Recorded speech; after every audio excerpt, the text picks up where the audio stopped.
Hey guys, Lola Selena here. I also go by Island Turtle. Welcome to BOMISpirit. So I hope that however they squished me onto the screen doesn't look weird. I've noticed when I've gone live on YouTube in this view, like half the time it like messes with the ratio for whatever reason.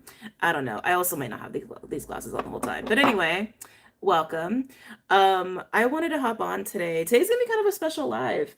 Obviously, it's impromptu. Most of my lives are spontaneous on YouTube these days, just to let you guys know.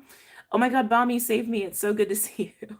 Hi. Hey, Dominique. Hey again. Hi. Glad to catch you live. Oh, Loretta. Hi. I feel like it's been a bit. Oh, same to you too, Sunny. Hi. Hey, Humble Raw. Hello. Um, yeah, I don't know. YouTube be glitchy today, but I don't know what's new. It also actually didn't prompt me before it threw me on live again, but at least we got the view that at least I'm comfortable with anyway. Um, but yeah, this is gonna be a little bit of a special live, and this will be timestamped if you are catching this, excuse me, after the fact. I wanted to talk about moving into October. Today is October 1st, at least in this part of the world. We do have a Clydester over here, buddy. Hi. Um, I wanted to talk about moving into October because I had been sensing something about shifting from September to October, and normally that's like not really a thing, but I had been sensing it like the entire week leading up to October 1st. And then yesterday versus today, I feel like there was this like major push through a threshold, I think is the best word for it.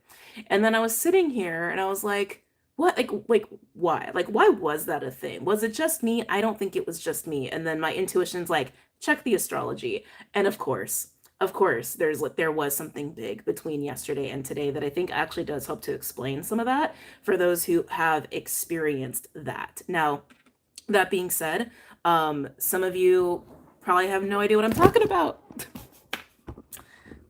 Sorry, Clyde just knocking things over.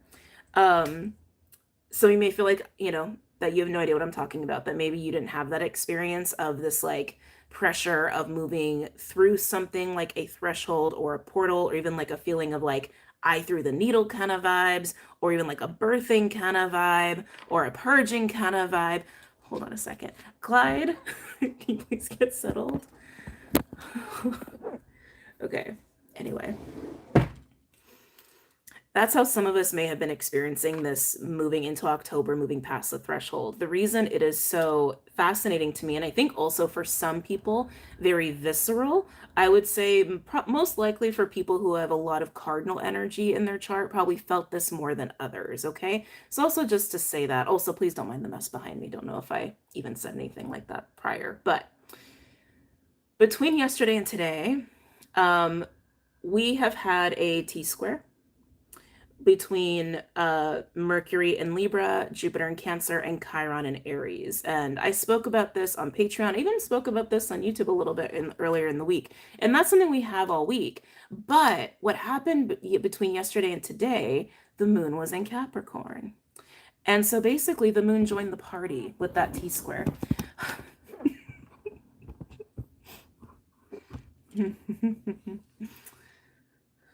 Sorry, I'm trying really hard to stay focused. He's obviously distracting me. Yeah, I'm talking about you. I'm talking about you. The moon, I'm sorry, guys, give me a second. Buddy, buddy, buddy. I know, you're just feeling the vibes. I know, I know. The moon being in Capricorn, joining this T-square, creates a, go ahead, go ahead.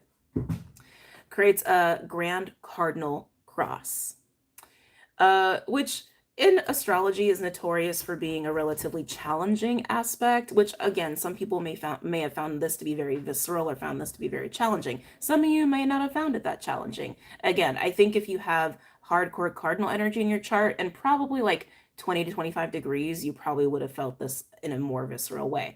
But a grand cardinal cross is basically when you have four celestial bodies and all of the cardinal signs aspecting each other. So it basically creates like literally a grand cross. We have Mercury opposing Chiron, and then when the moon joined the T-square, moon went opposing Jupiter. So all of them creating like two strong oppositions and then square, square, square, square. So that's why it's like kind of intense because you basically have an entire modality, which is cardinal energy, our ability to take initiative, our ability to take action, to lead, to get up, to go, to start shit. That aspect of self or that aspect of life basically being challenged left, right, up, down, front, and center. Okay. Because squares like to create a lot of friction and a lot of tension and a lot of conflict. Oppositions create a lot of tension, but for the purpose of trying to get us to balance, trying to get us to find order. So the purpose of a grand cross is, yes, to bring up some intense like friction, right? And challenges and conflicts, etc. But to basically teach us how to master that modality, even if it's just for a day, right? Some people even have this in their natal chart, and that gets really interesting. That's like more of a life lesson kind of thing, if you're finding that in your natal chart. But how it applies now to this present moment for the collective, it's all about that Chiron energy, baby. It's all about that Chiron energy and that Jupiter energy. Um, yeah, yeah. Yeah. So, as I mentioned earlier in the week, Jupiter squaring Chiron is going to be present for the rest of the year, even going into January. Um, but we're just getting the taste of this energy. Jupiter has like just moved into the square with Chiron. And so some of us may have been feeling that in an internalized way or externalized. But it basically what happens is like Chiron energy gets like bubbled up to the surface. Fears, insecurities, wounds, things of that nature. In Aries, it's more about the realm of like what we feel capable of, asserting ourselves, self-esteem, confidence, identity, ego, things of that nature. And of course, how this has been affecting your personal planets gives it your own unique flavor of how that also translates into your life, right? But the moon, the moon going into this opposition with Jupiter while squaring off both Chiron and Mercury. Mercury also playing this role of questioning diplomacy, questioning how much we really need to submit, how much we really need to like play along, how much do we really need to be diplomatic to the point where it's like to our detriment, or the point to where it's actually just better for everyone who's sitting at our table, metaphorically speaking. This could also come about in terms of communication, some of this Chiron energy getting exacerbated by Mercury and Libra, where we are kind of being called to confront things conversationally, or even relationally with Libra. But once the moon has gone into this grand cross between yesterday and today, it has ushered in, how do I want to say this? How do I want to say this? An emotional uprise, I think, is a good word for that. And some of you may have felt this yesterday, maybe not so much today. Today definitely feels like being on the other side of the threshold, which I do find grand crosses. This is not according to literature of astrology, just to let you guys know. This is just my observation and what I've learned over the years about astrology. This is my perspective. Okay. Take it for what you will. You don't have to agree with it.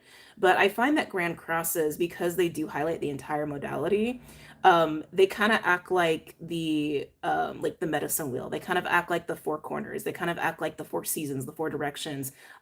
It's just powerful to me. And I feel like they do kind of open windows or portals to, well, yeah, to confront these challenges into a level of mastery, since that's what the point of the Grand Cross is anyway, is mastery.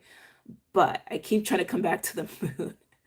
Moon being in Capricorn starts to bring up a lot of emotions, or emotional needs around security, around securing our futures, predominantly securing our futures, securing our legacies, securing our reputations, securing our assets, our investments, our careers, our work life. Devotion is a key word here, because while Capricorn is associated with all these other things, Capricorn is Saturnian energy. Capricorn likes to commit, likes to be disciplined, likes to be on top of shit, likes to devote oneself to things, but for the purpose of sustainable longevity, right? It's like sustainable, how do I want to say? Security, sustainable security for the long term, hence legacy being a part of that. And so while we have been feeling this Chiron energy bubbling up to the surface for the first time, again, this is going to be a thing for the rest of the year, okay? The moon in Capricorn brought up emotional needs that actually get us to focus on,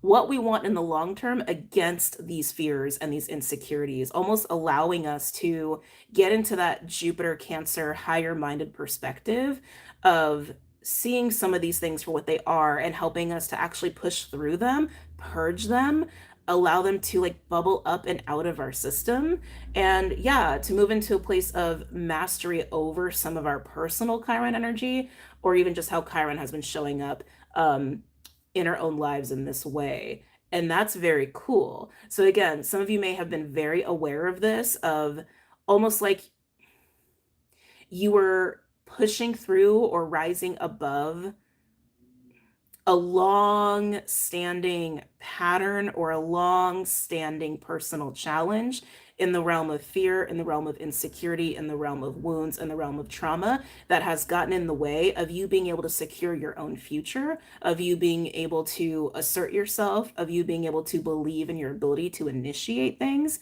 And again, I know like some of these words kind of hit home on the whole like, oh, you got to push and you got to do this and you got to do that. And that's not really like what I'm trying to relay here.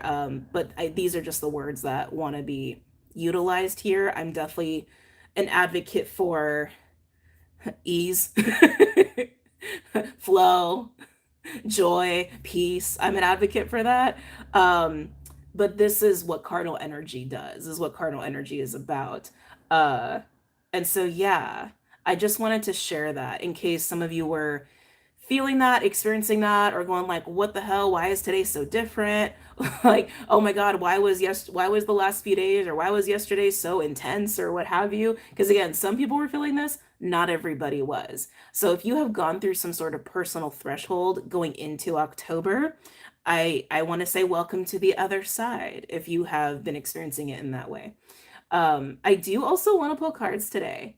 Because you know what? Like going through this threshold into October, and now where it's October 1st, not to mention, I'll be honest, it's my favorite time of year. It's also my favorite month of the year.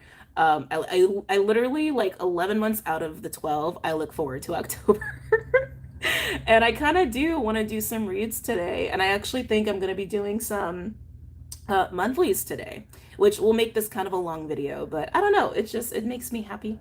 At least right now, it's making me happy to do so. Hold on. Pull my screen back up. Let me come back to the comments and then we'll dive into all of that.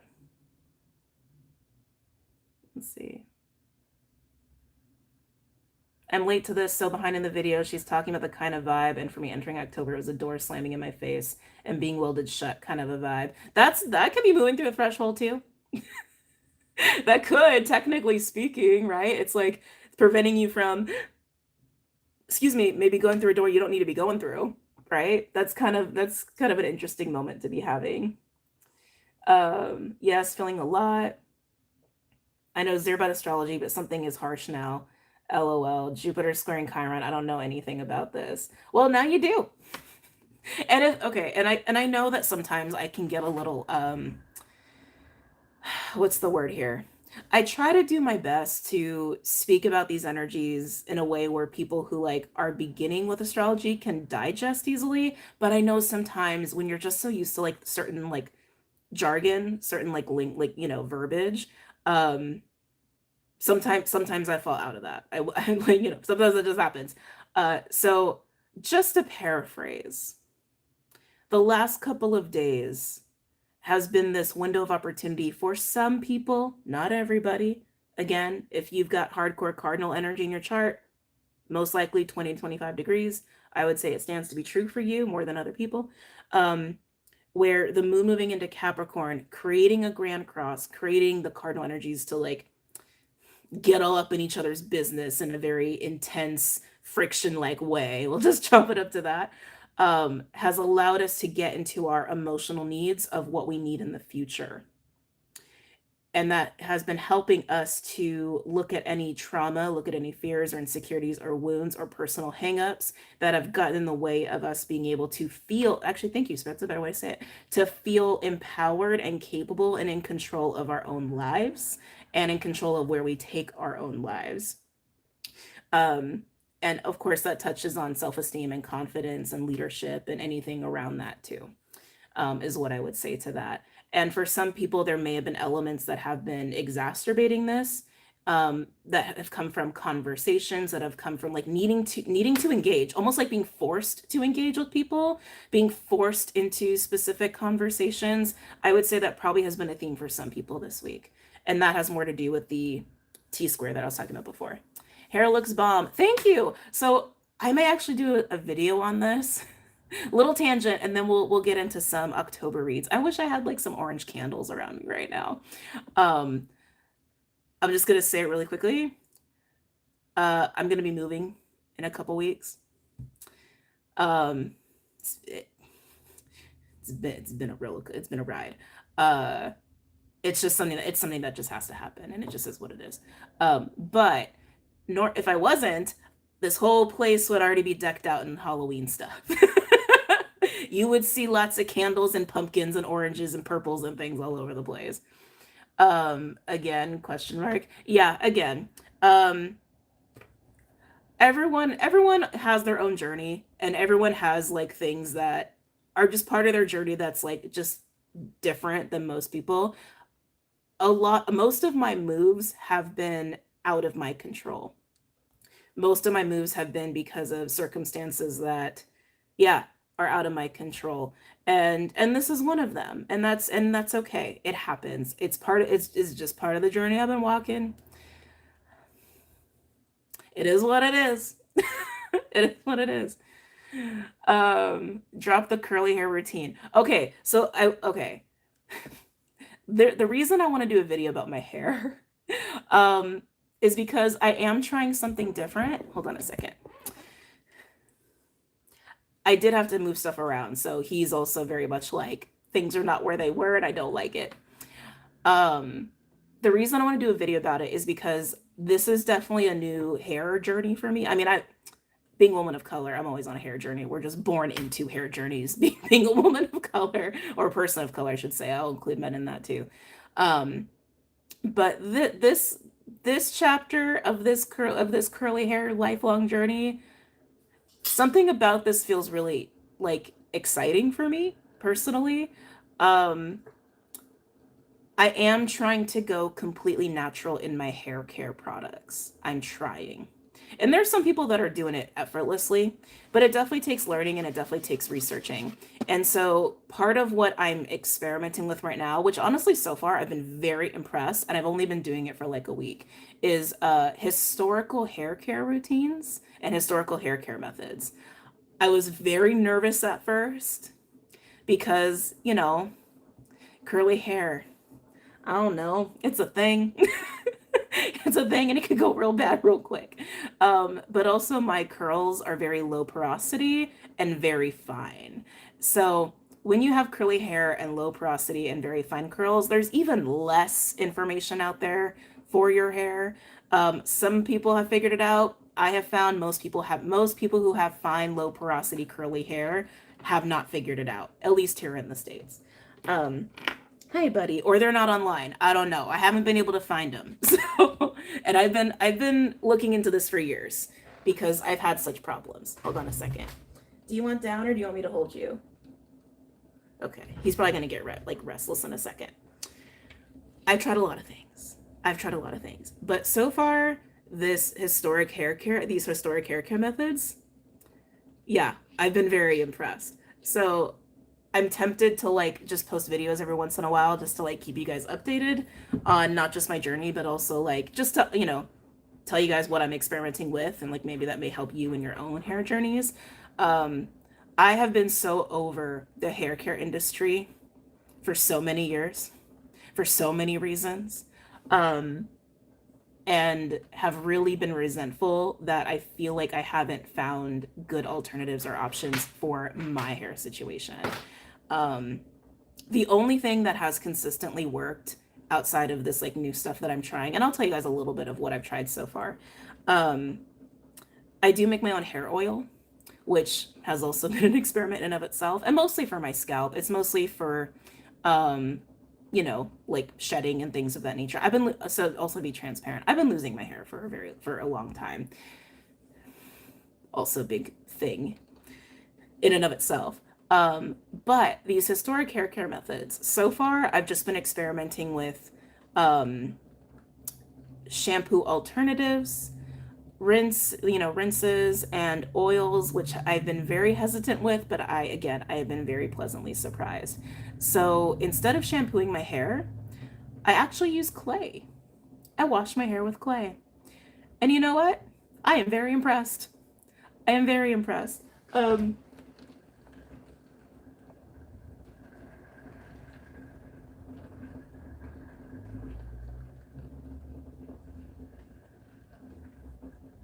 Sorry, someone was at the door. Maybe they just dropped something. Hold on, let me just check that. It is raining, so if I have mail out there, I don't want it to get wet. Hold on a second.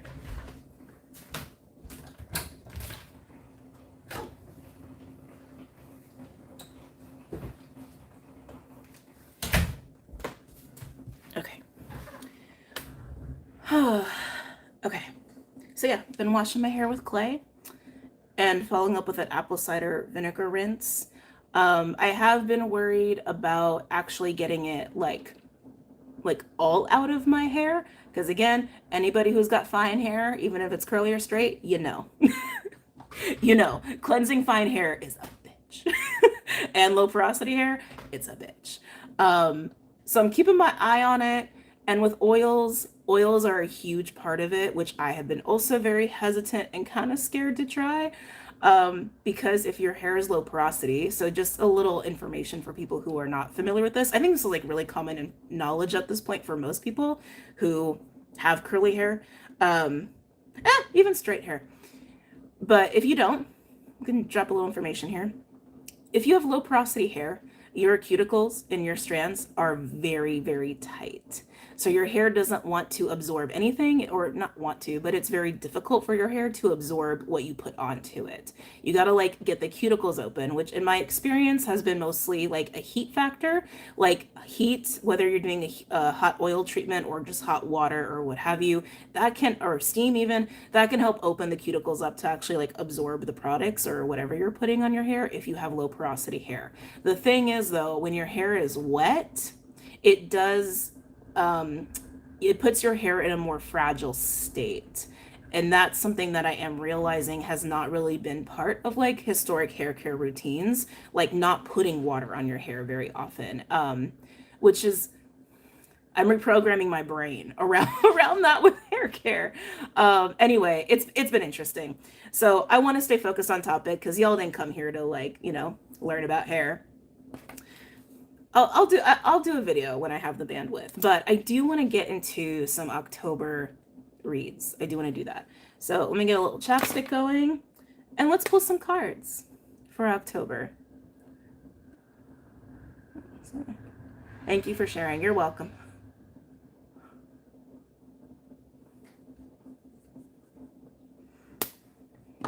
Okay. Alrighty, Roo. Yeah, I feel like October is gonna be, well, again, I love October, so I'm biased. And not to mention, it's like I'm a Scorpio, so like my birthday season's approaching, right? So I'm always excited about October. October feels really good. It does. It feels really good. Having like full moon, well, actually, let me do a timestamp. Again, getting all excited.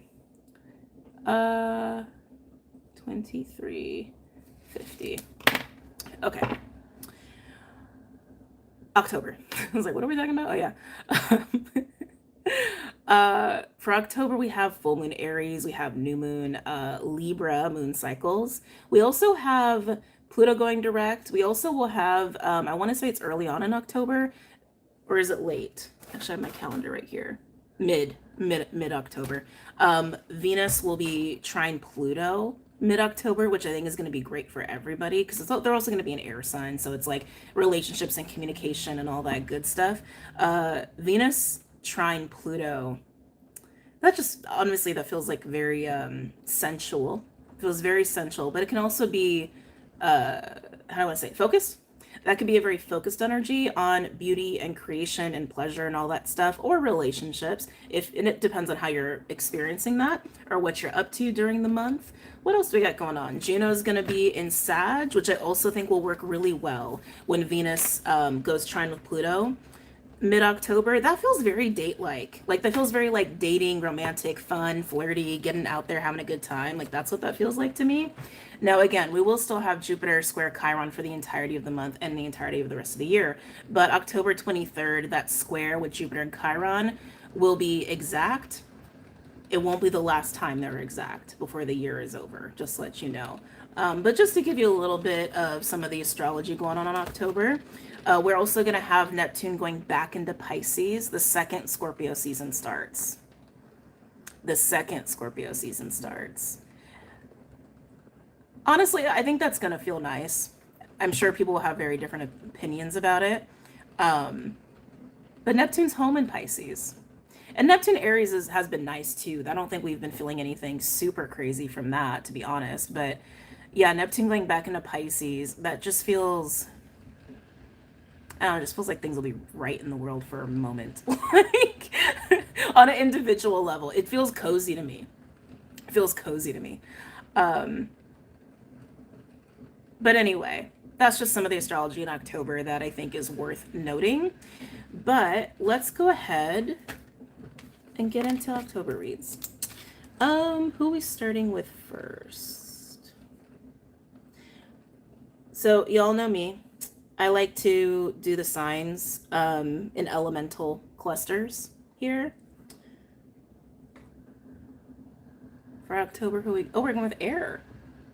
I did not expect that. Okay. Yeah, so let's go ahead and do air signs. Also, just a little announcement. I probably should have done it at the beginning, but you can tell I'm a little like this today. I didn't sleep at all last night, so there's that. And I think because we were going through this crazy threshold in the middle of the night. I will be live on Patreon twice this week. Looking at my calendar.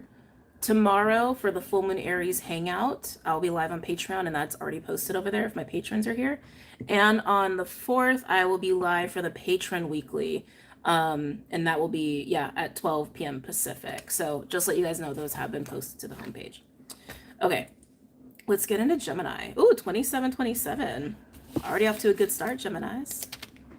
Okay, for October.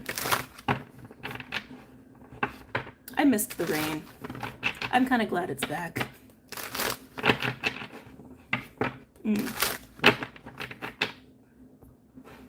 Gemini. Any messages or insights for Gemini for October? What can Geminis expect? Oh! Spirit's like, yeah, you brought out other decks to work with. Wasn't meant to be, obviously. Alright, Gemini.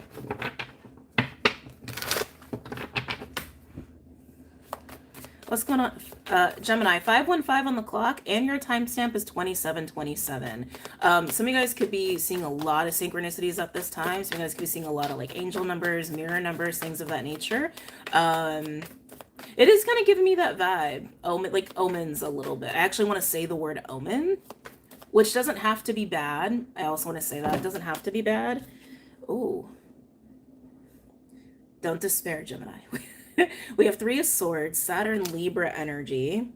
By the way, if you're liking the art on this deck, this is the Midnight Magic deck, and that is linked below if you're curious about it for yourself. But 3 of Swords is out here.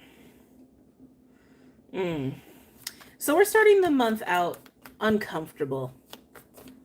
I'm going to say uncomfortable.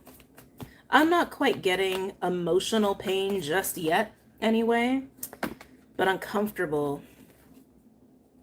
Oh, yeah. Oh, I see you. I see you, Gemini. 3 of Cups and the Page of Wands. You're wanting to indulge. That's what you're wanting to do. And again, I want to say this feels like the beginning of October. Take it as you will, right? Covering an entire month is a long period of time, and this is a general reading. So again, take the messages as they resonate. But you're wanting to indulge with the 3 of Cups and the Page of Wands. You're wanting to have a good time. But your first card is the 3 of Swords, which tells me that it's either difficult for you to do this, or it's actually uncomfortable for you to do this in the way that you're wanting to do this. But this is literally like, hey, let's go out to the bar. Hey, let's go and get cozy and play video games and watch movies and have a beer or two. Like, it's just a good, fun time with friends or with loved ones. That's what you're wanting. What's the Three of Swords here? Why is the Three of Swords here for Gemini? What's stopping Gemini from having such a good time here? The Magician. I just keep getting, it's like you feel like you're not able to do this the way that you want to do this. Because you're coming out as the Magician. I want to say you are the Magician. And I find most Geminis are very Magician-like. Okay. So why do you not feel capable? It's not really showing me why you don't feel capable. Can I get another card for the Three of Swords for Gemini for October? Ooh. I see. Okay, I see. I see you, Gemini. It's not that you can't have this. You're just gonna have to wait a little bit.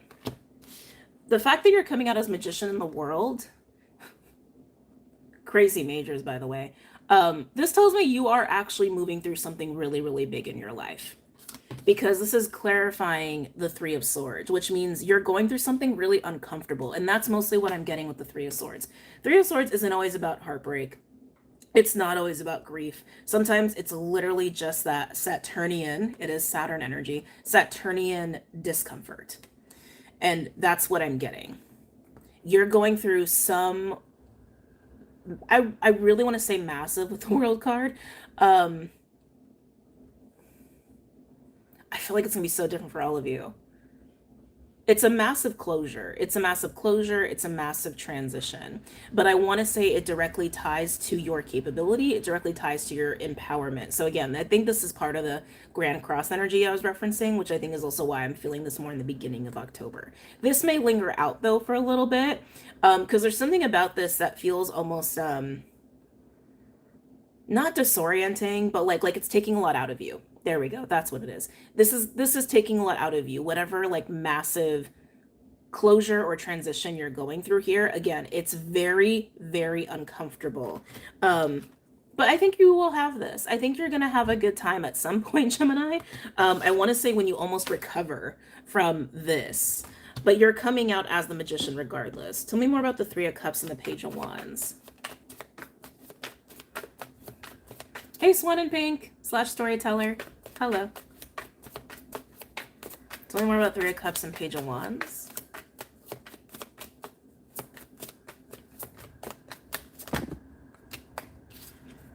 Eight of Wands. Eight of Wands can be communication, travel. It's even a dating card. I just see you having fun. I do see you having fun at some point. You just got to get through this first. Can I get one more card on that Three of Swords? I'm curious. And then we're going to move on to Libra. Can I get one more on the Three of Swords here for Gemini?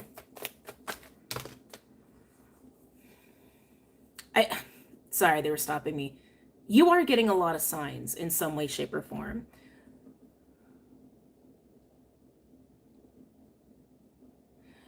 Interesting. Some of you, maybe this was more September energy, but this could absolutely be happening well into October for you, Gemini. I'm almost getting like a flooding of signs and almost like, I don't want to say this, paying attention to some of the signs, but like not the important ones. I don't know another way to say that. They're all important to some extent. There's certain signs you're not paying attention to. There's certain signs that you are almost dismissing a little bit while you're paying attention to the ones that, I'll be honest, get you excited. That's kind of how this is coming across, Gemini. Yeah, their spirit's like, yes. So Gemini, you're getting a lot of signs, it seems like, but you're only paying attention to the ones that keep reinforcing this, which isn't a bad thing. There's nothing wrong with that. Like who doesn't want to pay attention to the fun, oh, good times are coming signs, right? Like that always feels great. It always like, helps to like reinstate our faith or like cement our faith when we do see consistent signs like that for really good things. But I feel like you're getting some other signs that actually are supposed to help you with this, which I would argue is almost more important, because once this is taken care of, you can go party, you can go have a good time. So stay open. Um, yep, there it is. Hermit and the Sun. So Gemini, whatever this really uncomfortable, really big closure, really big push, maybe even through the threshold in the way we were talking about before, again, it's reinstating or cementing your ability as a magician. Okay, your ability as an alchemist, your ability to do whatever you want, to be the creator that you are, the creator that we all are, right? That's what the magician really is. The Hermit and the Sun, this feels like the key to doing this by taking some time and being a little withdrawn to gain some insight through the sun. I almost want to say to find your sun is what I want to say to that. I feel like there's a lot of interesting nuance there. Hold on a second. Cat passing through. Yeah, that's interesting. Like, you need to find your sun. You need to find your sun. And even as I say that, I feel like there's other implications there. Clyde. I feel like there's other implications there. But the sun, while it does represent like new beginnings and illumination, I think that's a huge part of this for you. I also feel like it's actually more in the realm of confidence, to be honest. I feel like it's more in the realm of finding your inner solar, your inner sun, like to find your sun. I don't know another way to say that. Yeah. So again, you will have a good time. Don't despair, Gemini. All right, let's get into Libra. Libra, I am sure, by the way, happy birthday, Libra. I am sure October is going to be very fun for you. Especially again, considering Venus is going to be trine Pluto during your season. That will be very nice for you. Let's see. 3650. Clydester, can you decide where you want to be? Clyde? I know. I know. Oh. You okay? Here, come here.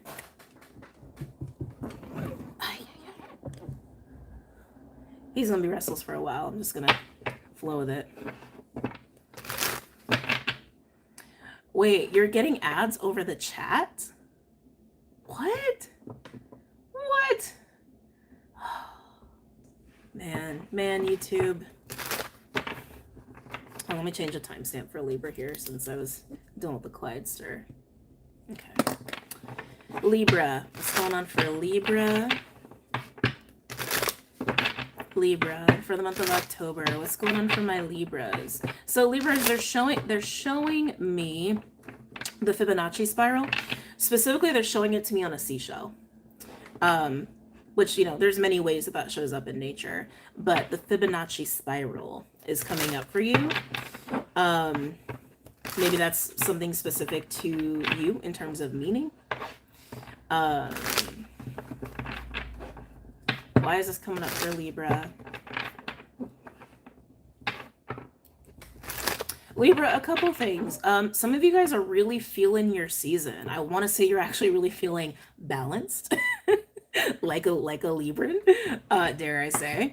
It is giving me the sense of alignment, but also for some of you, I'm also getting a very, very, very strong like magnetic pulling. Like some of you are in this, yeah, you're in a magnetic state.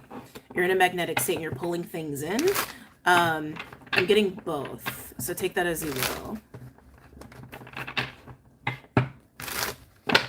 Libra. King of Wands is coming up. We have no cards out here yet, but they're showing me the King of Wands for you.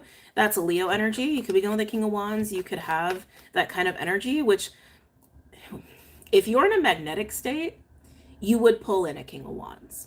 The magnetic queen is the magnetic card anyway is the Queen of Wands. There's a couple, but Queen of Wands, I'm highlighting that because King of Wands has shown up here. You could be magnetizing somebody to you, but you could also just be feeling yourself. Libra, some of y'all are just feeling yourself. And it's nice. Libra. Any messages or insights for Libra for October?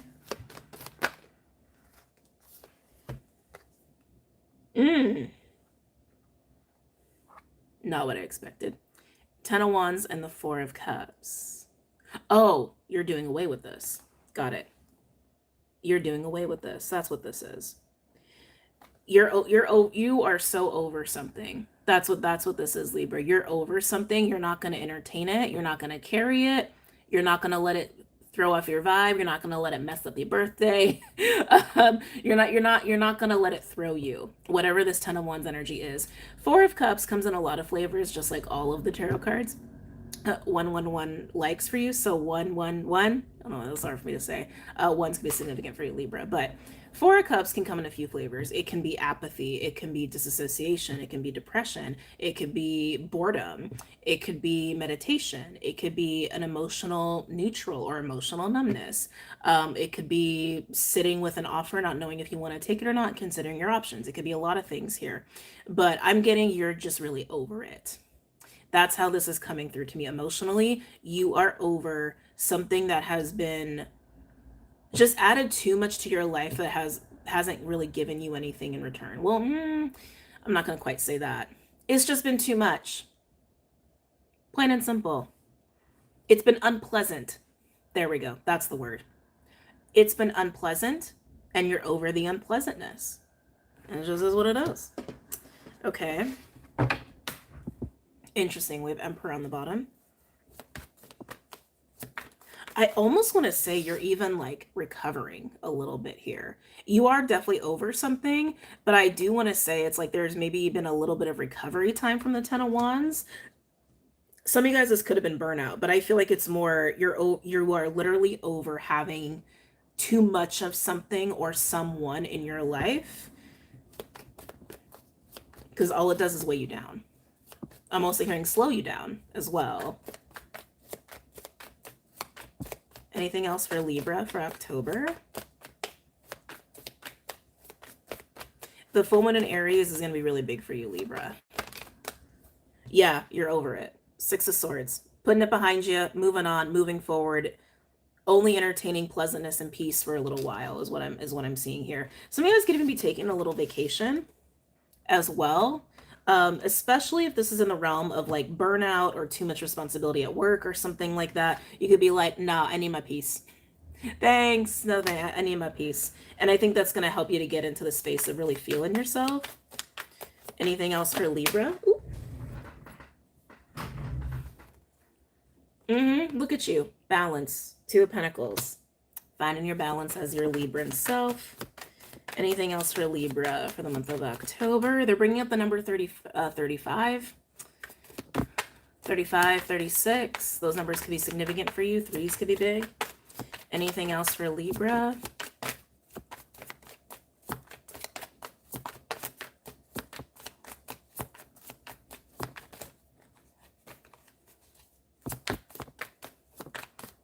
Libra, any messages? Thank you. Ooh. So Libra, I think this is why you're starting to feel in alignment, balanced, and or magnetic. We have the 4 of Pentacles and the High Priestess. I'm hearing off limits. That's what I'm hearing with you, and I'm liking it. So this actually to me feels like you are literally like you are off limits to certain things, to certain people. And I feel like you're being very clear about that. You're being very adamant about that. It definitely has the feeling of like strong boundaries for sure. But the High Priestess, when someone comes out of as the High Priestess, sometimes it can actually indicate like celibacy even. Like literally, don't touch me. You're not allowed to touch me. It can like literally indicate something like that. But High Priestess and 4 of Pentacles can also be an energy of being very contained, well contained within the self. And I want to say very sovereign as well. Yeah. But when we do that, when we get in these kinds of energies, we do become very magnetic because our energy is very contained and it's very within, right? So what happens? Energy's trying to like come within. So don't be shocked if you become more attractive or magnetic at this time as you get into this space of really just honoring yourself, really honoring your balance, what feels good for you. And again, I am getting this very strong. You are making yourself off limits in certain ways to certain people in October. Yeah, 9 of Cups. I see you being very happy. Again, feeling yourself. The 9 of Cups is I am happy within myself kind of energy. Yeah. And Wheel of Fortune, it's clearly working out very well for you. So I'm curious what you're saying, what you're dropping here, though. I am curious. Tell me about the 10 of Wands. for Libra? What is Libra dropping here?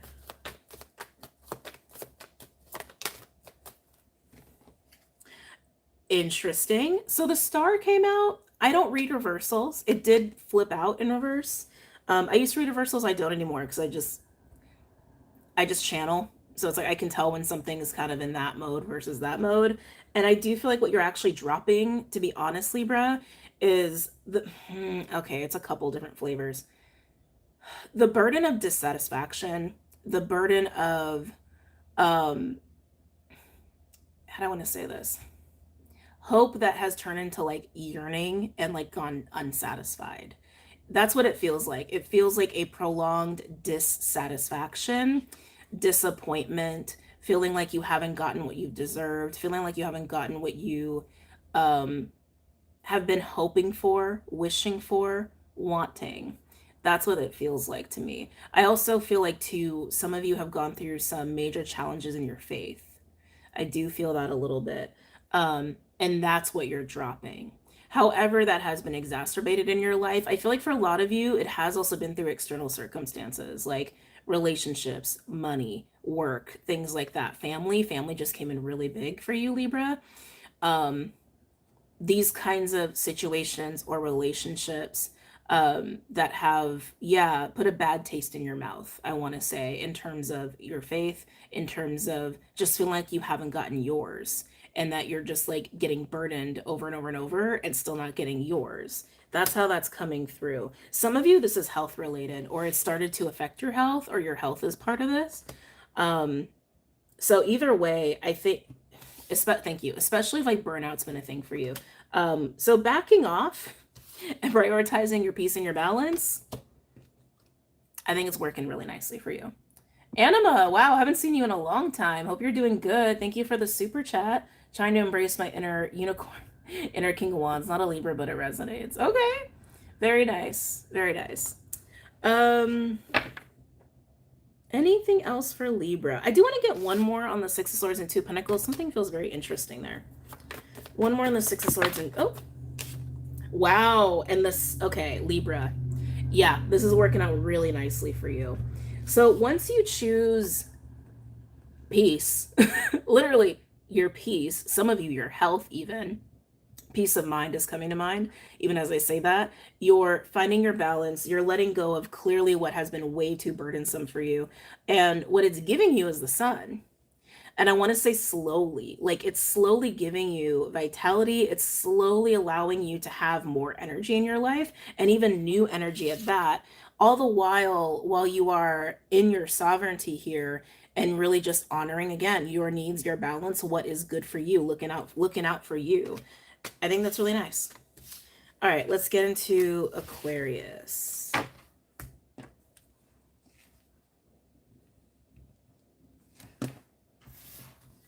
So I think there's a little bleed through here as we're about to get into Aquarius, waking up from a dream. That's like, that line came in really strong. And I'm sure this is like a line in a movie or something. I got that vibe. If there is, I don't know what movie. But even like the way I said it, like that line, waking up from a dream. This could be part of Libra's energy. We literally just got into you, Aqua. But anyway, just wanting to share that. Let's go ahead and continue. Aquarius. Anything for Aquarius for the month of October?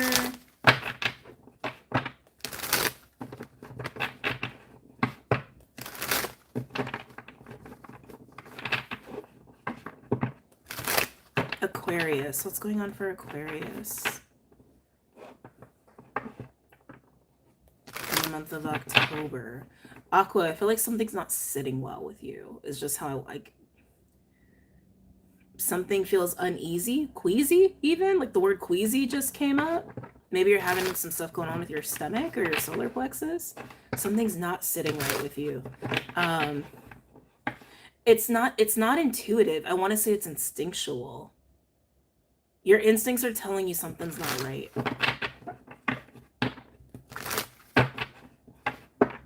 I'll say instincts. I'll also say emotional, because I feel like for some of you, this may be translating as like, And like it's making me nauseous. Like I want to say like bad taste in your mouth, a queasy stomach. It almost has this like feeling of disgust even, or this feeling of like repulsion, or even this feeling of guilt or shame. These are just different things I'm sensing here. Some of you guys are going through a major solar plexus purge in October. I just want to make that clear.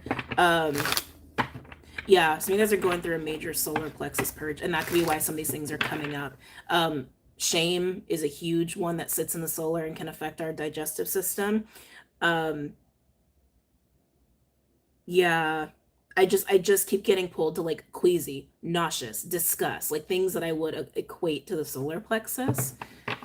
So if you're feeling a little off in October, I mean, I'm not a medical doctor, so if you are sick and you're not sure, you know, I recommend seeing a medical doctor here. Aquarius. Oh, I can't shake it. Something feels so not okay.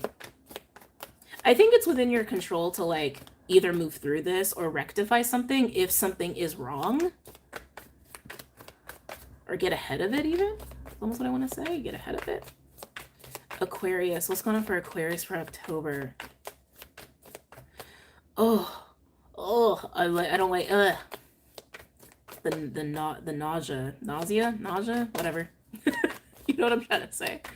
Aquarius. But I literally just held a timeline jump 2 hours ago. Ah, hey Luna. Okay, so Aquarius, you have the Page of Wands out here. Okay, I'll be honest, it's giving me a little inner child vibes. Page of Wands can be a card of good news. It can be a card of excitement and passion and wanting to have fun, wanting to play, wanting to get out there, wanting to try new things. That's the Page of Wands energy. I don't feel like you're really in it though. It's like,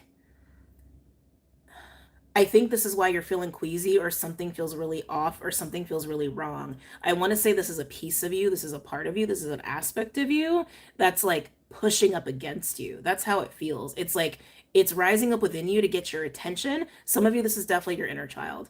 Some of you, it's just a piece of you that wants to play. I'm also getting wants to say something too. Some of you wants to say something. Anything else for Aquarius? Oh yeah. Ooh, Aqua, King of Wands. So King of Wands is Leo energy. It's also just like straight up fire and air element too, just to put that out there. But I've learned that the kings are fixed signs.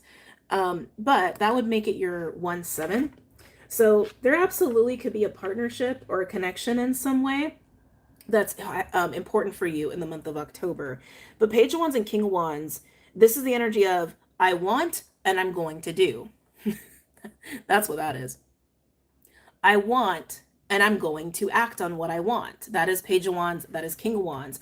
But it's interesting that it's not the Knight, right? Because the King is more mature. The King will act on what the King wants in the best, timely, strategic way. The Knight is a little more impulsive. They're just going to go for it. King of Wands has more maturity, has more strategy, has more intellect, charisma even. Behind that, I think this is what's coming up within your system. And it's pure fire, man. It's pure fire. I would even say it's pure solar plexus energy, even just because it is all wands. But are you resisting it? Are you resisting it? Anything else for Aquarius? Sometimes when we resist things, sometimes our body has a way of letting us know, right? Aqua, you got Judgment. This is Pluto. This is fire energy. Judgment is a card that brings our attention to things or makes things rise or awaken, but it is karmic energy. It's normally my card of spirit is poking you with a stick. Hard. That's normally how I look at the Judgment card, especially in this kind of context and what I'm feeling in my body with you. Aqua, again, just to reiterate, this feels like a piece of you that's trying to rise up and get you to pay attention to what you really want. to what you really want and what you really want to do, what you really want to experience, what you really want to say. And it's all in the realm of fire. It's all in the realm of passion. It's all in the realm of action. I would even say adventure to an extent. And judgment being here, spirit's like, yeah, yeah, aqua, aqua, yeah. Like that's literally what I'm feeling right here. So again, if you're feeling like nauseous or you're having a lot of solar plexus stuff, one, it could just be that you are literally going through some sort of rising in your own fire, your own masculine energy, your own solar plexus, or you're going through some sort of purging because this is pushing its way up to the surface. Very interesting. Let's see what you want here, Aqua. Tell me about the Page of Wands for Aquarius. You and Libra could have something going on here. Granted, it is Libra season. But King of Wands came through in the channeling for Libra. Tell me about the Page of Wands for Aquarius. Wow.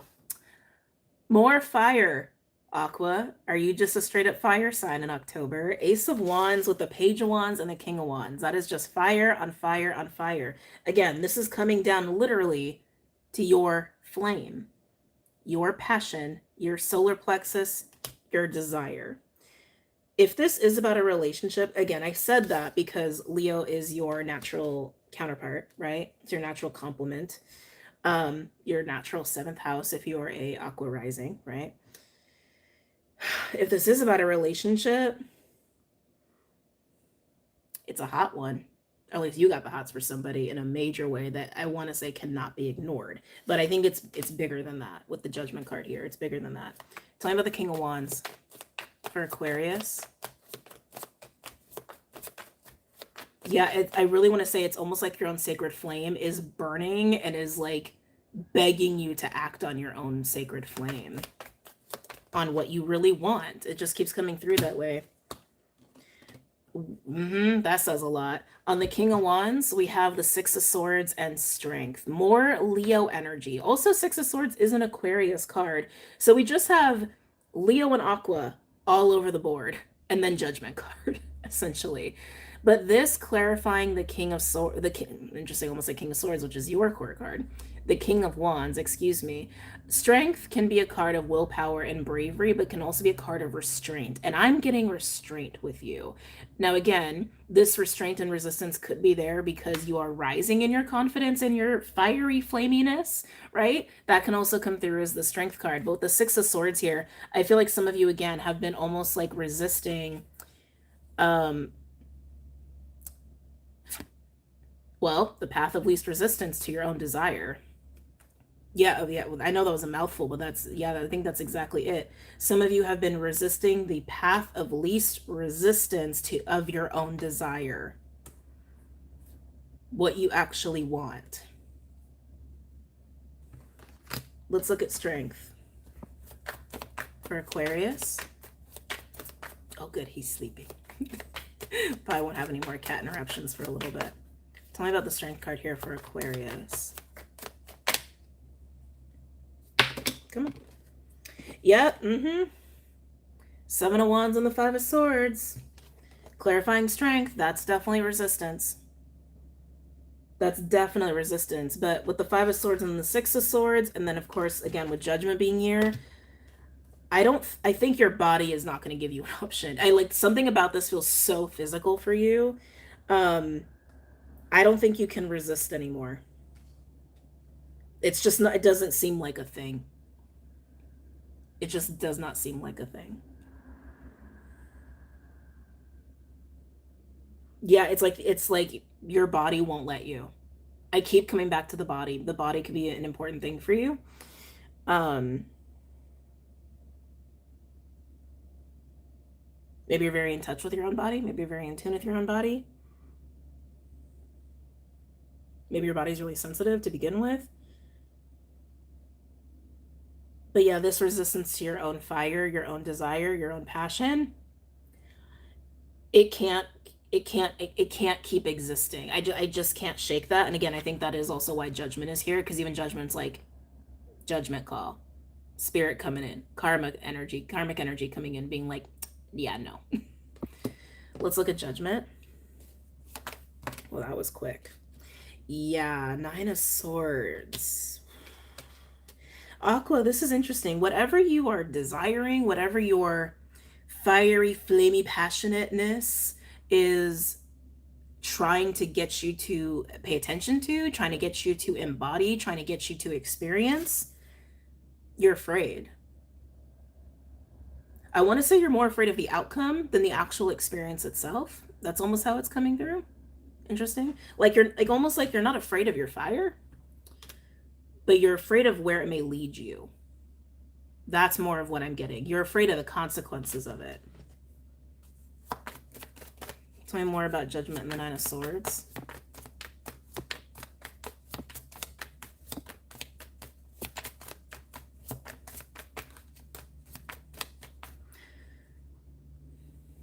You're afraid of the consequences of it.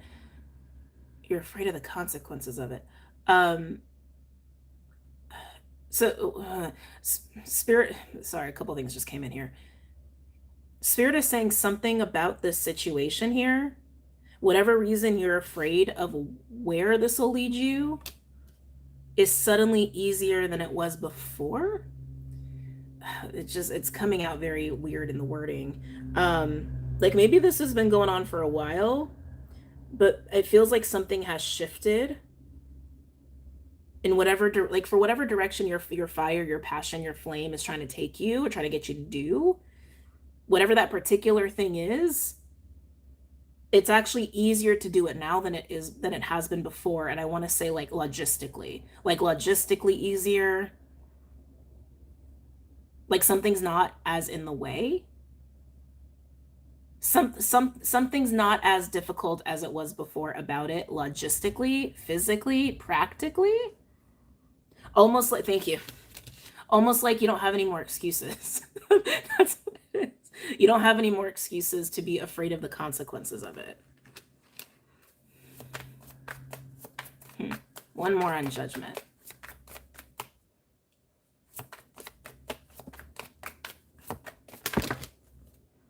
Three of Pentacles. Okay. And the Four of Wands. That's where it's taking you. Ooh, there you are at the Four of Cups. I feel like that's you with the Nine of Swords energy. Just like, yeah, I don't know. I don't think I want to go there. But where it's taking you, where this fieriness is taking you, is the Three of Pentacles and the Four of Wands. Some of you, this is about building something up with another person or other people. It can be a business. It could just be establishing a relationship or the foundation of a connection, even if it's just a friendship. Doesn't have to be romantic. Yeah, this is still Aqua. Doesn't have to be romantic. It could be, but it's like this is solid foundation building. I'll say it that way. This is solid foundation building, solid building blocks, if you will, for something that could potentially be long-standing. But it involves more than just you. With the Three of Pentacles, that's usually another person or other people. And to build it right, sturdy. I want to say ethically. There's something here about consequences that's like part of your situation. But that's where your own fire and flame and desire are trying to lead you. To something really, truly healthy and long-standing, I want to say. Some of you just long-standing and healthy in a financial way, but others of you even emotionally, if it's about, a more intimate kind of connection at play. So, Aqua, you got an interesting month. You got an interesting month. I have a feeling this judgment call, why do I feel like this is going to be around the new moon Libra, not the full moon Aries? I feel like the full moon Aries is you dealing with your restraint and no longer being able to restrain yourself. That feels more like full moon Aries to me. This feels like the follow-up. This feels like actually experiencing where that can lead you. And that to me looks like something really promising. Interesting. All right, let's move on. Fire, water, or earth? Probably should not be drinking that at this hour. For October. Ooh, water. Okay. We never do water this early.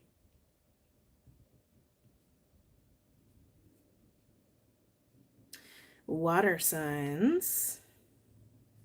Water signs, I know y'all been feeling a lot. We had this grand water trine for a while. And not necessarily bad either. Grand water trine is very positive, especially like the North Node and Jupiter influence, highly positive. Um, but yeah, water signs, life has not been quiet. Life has not been quiet. Let's start with Cancer. The Cancer babies. Crabby crabs.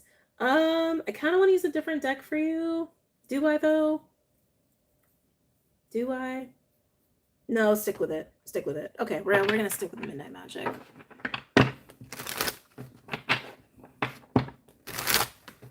Okay, Cancer. Cancer. Cancer, I just literally saw a $10 bill. I don't know if you lost a $10 bill. I think money, finances are just being highlighted for you right now, for the month of October. But I don't know, a $10 bill was just so specific. So specific. Interesting.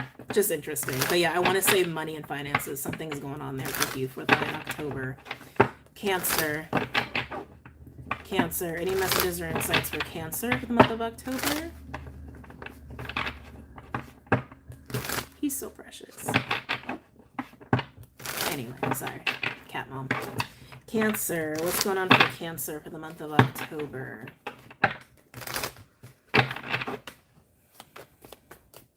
What's going on for my Cancers, my crabby crabs?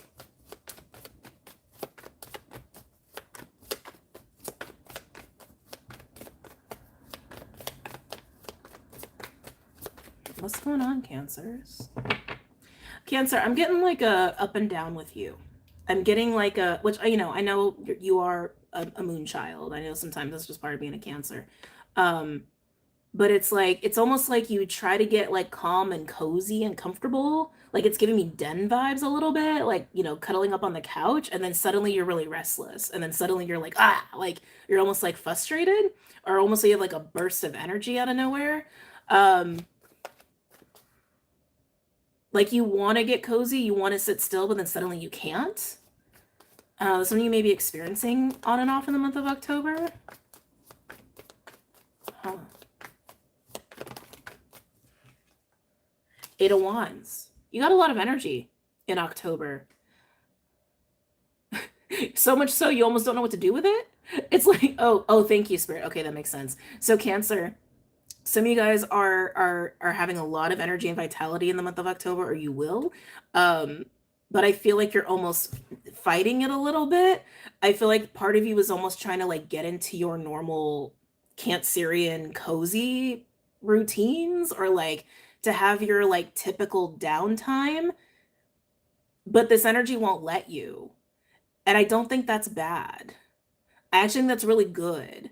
But I think you're not used to it. You're not used to it. I don't know, this is like so fascinating, Cancer. I feel like this energy can do a lot for you if you let it, if you work with it. I just want to say don't fight it. Don't fight it, especially if you're trying to do your normal like routines. I keep getting routines with you. Your normal routines, your normal downtime, your scroll time, your cozy, comfy time. You're like, I keep feeling you leaning into that, and this energy is like, no, we want to do this. We want to do this. We want yeah, a lot of energy. Dare I say, Cancer, I feel like this energy can actually help you break some habits. Yeah, yeah. Maybe even like break some habits or some routines that maybe you've relied on for a really long time that actually don't help you. Just being honest here. That actually don't help you. Nothing wrong with being cozy. Well, I get it. Trust me. I get it. Nothing wrong with being cozy and comfy and maybe a little lazy every once in a while. We all need to relax. But that's what I'm getting. This energy is helping you break out of some sort of patterns or routines here in the month of October, if you let it. Anything else for Cancer for October? I don't know what to do with this energy. I love it, Cancer. I love it. I don't know what to do with this energy. Seven of Cups and the Eight of Wands. That's literally all I'm getting from that. It's kind of funny. It's kind of funny. Anything else for Cancer? That's literally all I got out of that. I will say, like, Seven of Cups and Eight of Wands, this could be, like, getting, you know, lost in fantasy. Even, like, a little bit of lusty fantasy with the Eight of Wands. I don't feel that. I literally feel I don't know what to do with all this motherfucking energy. Can I get another card for Cancer, please? For October? Oh. Okay. King of Cups flew out. Right on the Eight of Wands. So a couple things, Cancer. I wasn't feeling fantasy lusty thoughts. I wasn't feeling that. But I will say explicitly, with a King of Cups being out here, this can absolutely be romantic stirrings of the mind. Like, but in a way that is pervasive. In a way that's pervasive. In a way that, like, one cannot stop. I say that because the Eight of Wands is a card of unstoppable thoughts, unstoppable movement, unstoppable communication, inevitable. I should say inevitable. Inevitable. Like, you cannot slow that train, essentially. So explicitly reading the cards, not based off of what I feel. Cancer, you or someone you know could be very, very lost in the sauce of fantastical, lusty thoughts, okay? But I still feel, Cancer, some of you guys are struggling with too much energy in October. And again, it's like, I don't want to say too much energy. It's just energy you're not used to having, and you're just a little bewildered. You just don't know what to do with it. And I feel like you're showing up as a King of Cups, which you are a water sign. This is Scorpio, though. And that's the thing. It's just not your realm. It's not your normal. You can do water all day. You can handle emotional roller coasters all day long. You're a Cancer. You learn to do that in your life, right? And the King of Cups shows me you have mastered that. You have mastered emotional ups and downs. The King of Cups is very, very emotionally stable, secure, and solid, and a very deep feeler as well. So while you've mastered that, that's not your problem, October. You have too much, I keep saying that, you have a lot of physical energy in a way that you're not used to dealing with. So it's almost like you're learning the tools. You're learning the tools for sure. But yeah, I think it's going to take some time to get your sea legs with it. But for those where this is potentially someone who's very caught up in a romantic state right now, that looks very yummy. Let's take another peek at this. Tell me about the Eight of Wands. Everything is centering on the Eight of Wands, so let's look at that. Tell me about the Eight of Wands for Cancer. Hermit and the Six of Wands. So again, for both scenarios, I'm still getting a very similar message. The Hermit goes within, right? The Hermit takes time to seek out truth and enlightenment, to follow the star. The Hermit always follows the star. But the Six of Wands, victory, triumph, success, that is what you are looking for here in terms of the Eight of Wands. So again, I feel like for those where you're just having a shit ton of physical energy, you're just trying to figure out how to ground it. You're just trying to figure out how to balance with it and operate with it in a way that can work for you, not against you. And I do see that here. Now, again, for those where there's more of a romance is in the air and someone's really caught up in it, this is someone trying to figure out how to have a good outlet for all of this romantic, lusty stirrings. But the Six of Wands is, yes, a card of victory, but it's also a card of attention, right? Over competitors. So if you are someone you know is lost in the romantic, lusty, saucy thoughts, there is this attempt to kind of ground out some of that energy in a way that can work for that person, in a way where they can get what they want. They can have those stirrings satiated, I'll say. Let's look at the King of Cups, and then we'll move on to Scorpio. Time of the King of Cups for Cancer for October. Time of the King of Cups. Oh, that's way too many. Time of the King of Cups for Cancer for October.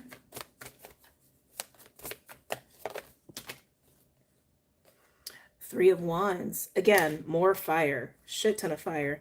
There was a cluster that fell out. I'm not taking it, but I will say the devil is showing up on the bottom there. So I think also just to imply, no matter what situation you're in, that this is definitely a little bit of a challenge during the month.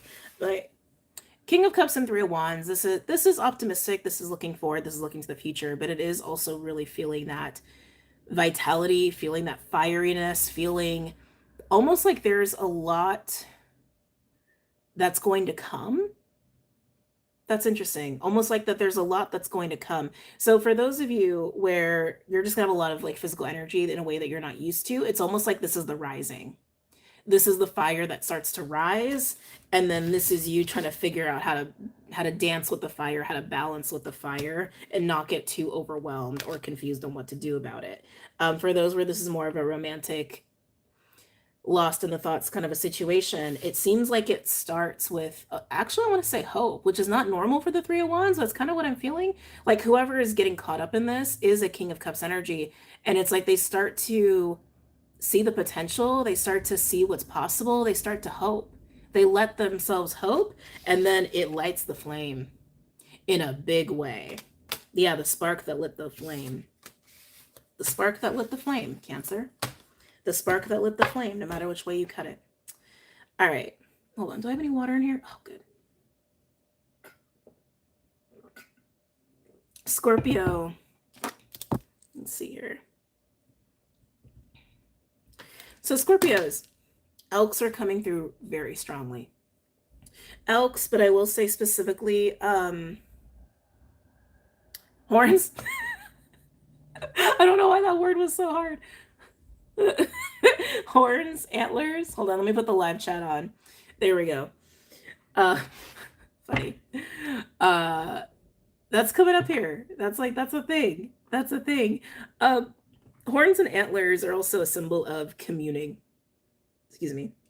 Of communing and being connected to spirit, to Grandfather Sky, and receiving information, receiving intuitive hits, just being at one with spirit even.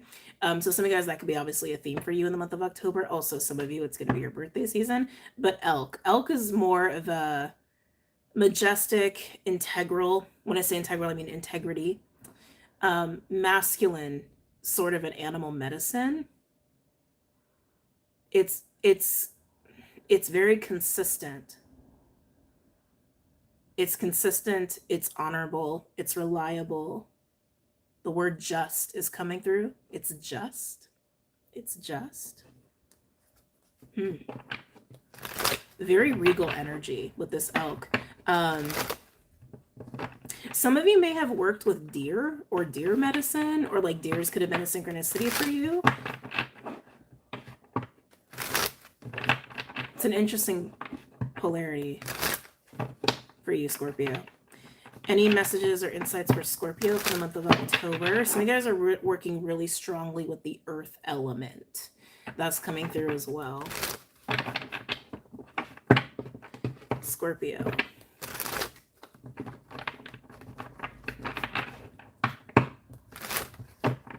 It's happening. It's already in the works. It's already happening. It's already happening. That's what Spirit's wanting you to know.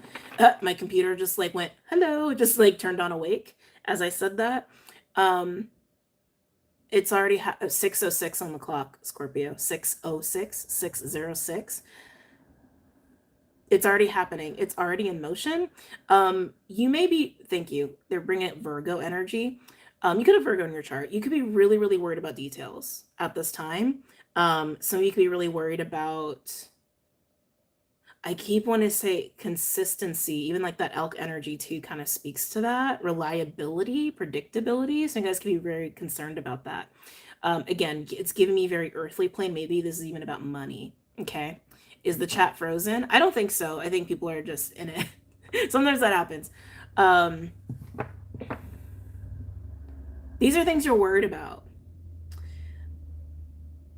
But something is already at play. Something's already begun. Something's already started. Even if it's not obvious, you know though. You can feel it. You can feel it. You can feel it. You can sense it. It's already begun. It's already started. A part of you knows that. A part of you knows that. Maybe you just needed to hear the words. Um,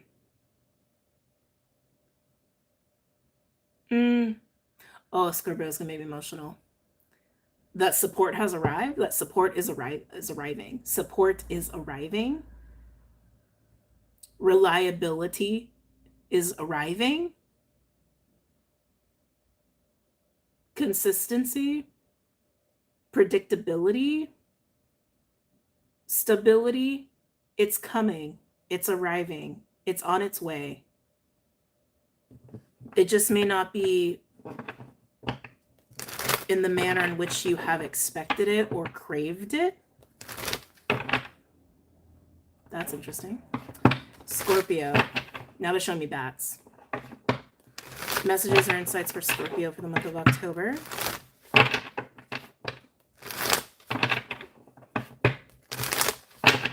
Messages or insights for Scorpio for the month of October.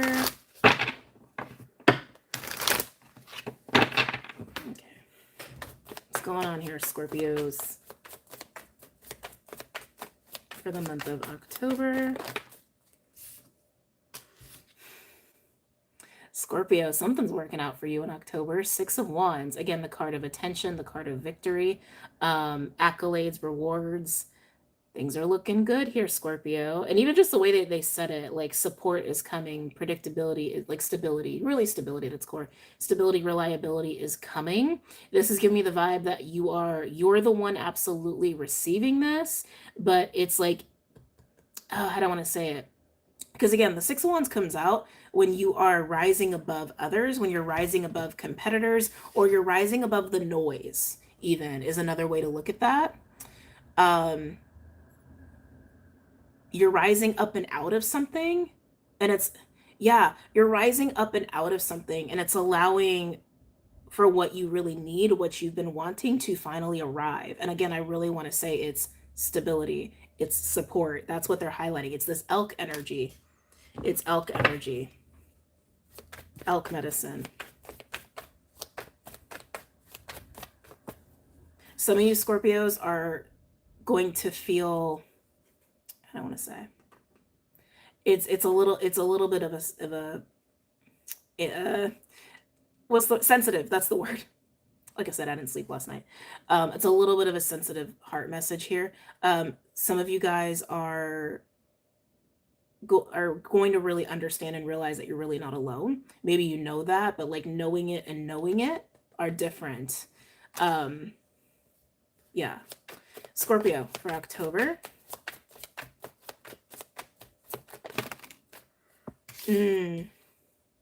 Temperance, balance, healing, restoration, resolution, even divine timing to an extent.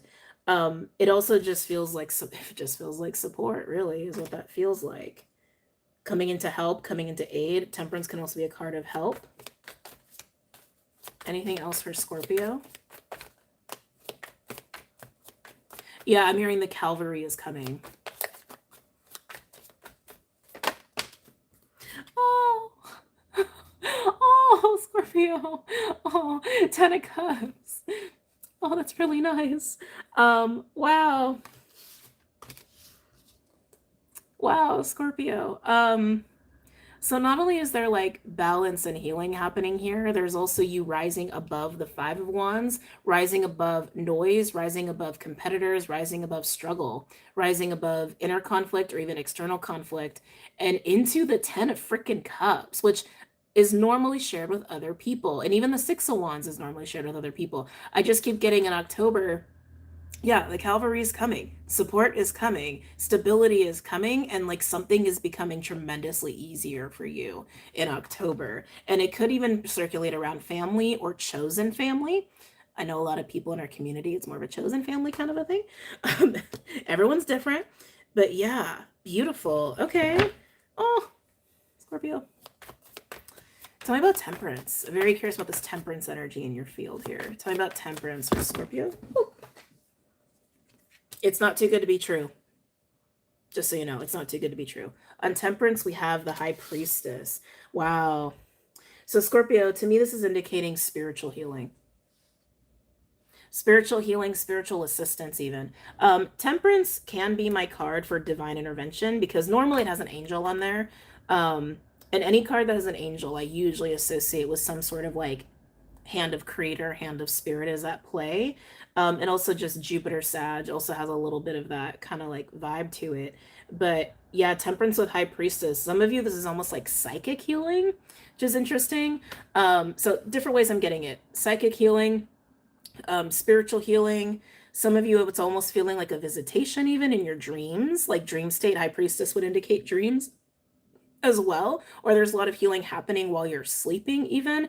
So while there is a lot of clearly non-physical support, with the Six of Wands and the Ten of Cups, I do feel like it's also translating into the physical, feeling supported, feeling stability in a way that like is adding lightness to your life and just more joy. Tell me about the Ten of Cups. I think you're the only one to get Ten of Cups today so far. Tell me about the Ten of Cups for Scorpio.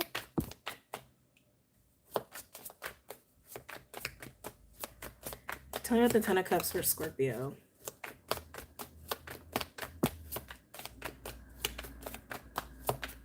For October. Tell me about the Ten of Cups for Scorpio for October.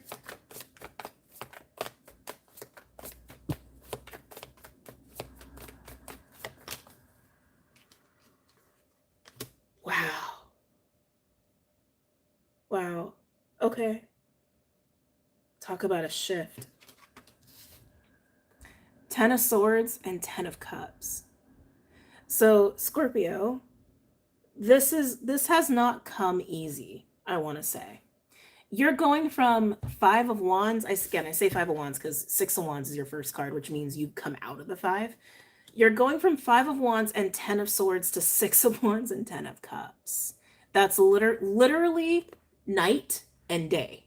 Literally. Like when you see the traditional depictions of these cards, it's like rainbow, open sky, family playing around in the distance. Ten of Swords is black skies and swords all over the place and a dead body on the floor, right?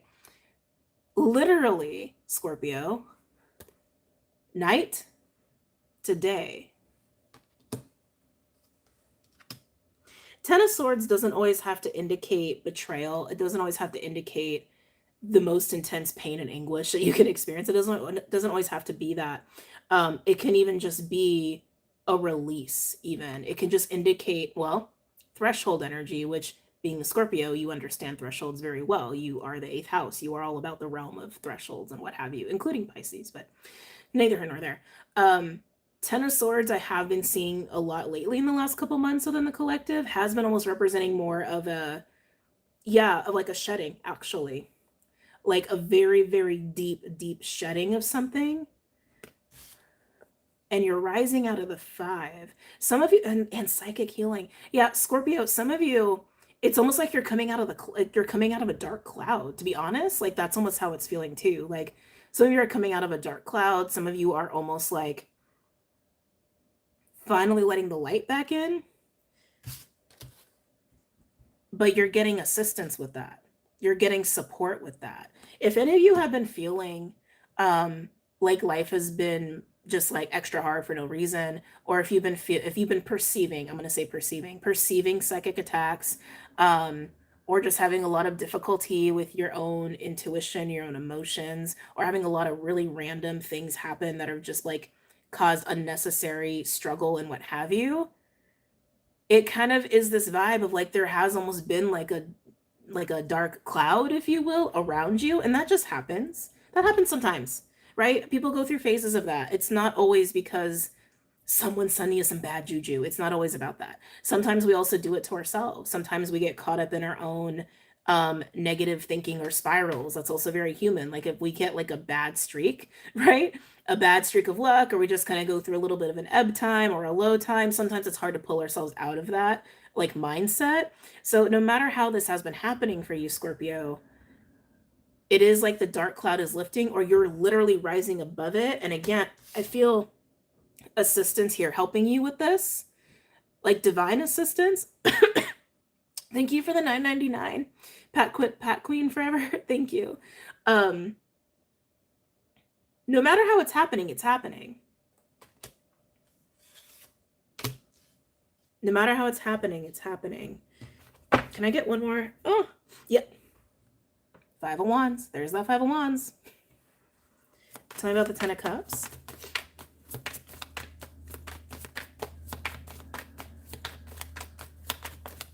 Give me one more for the 10 of Cups. Oh, Scorpio. Wow. Look at that. 10 of Swords with the 5 of Swords. Again, 5 of Wands is still here.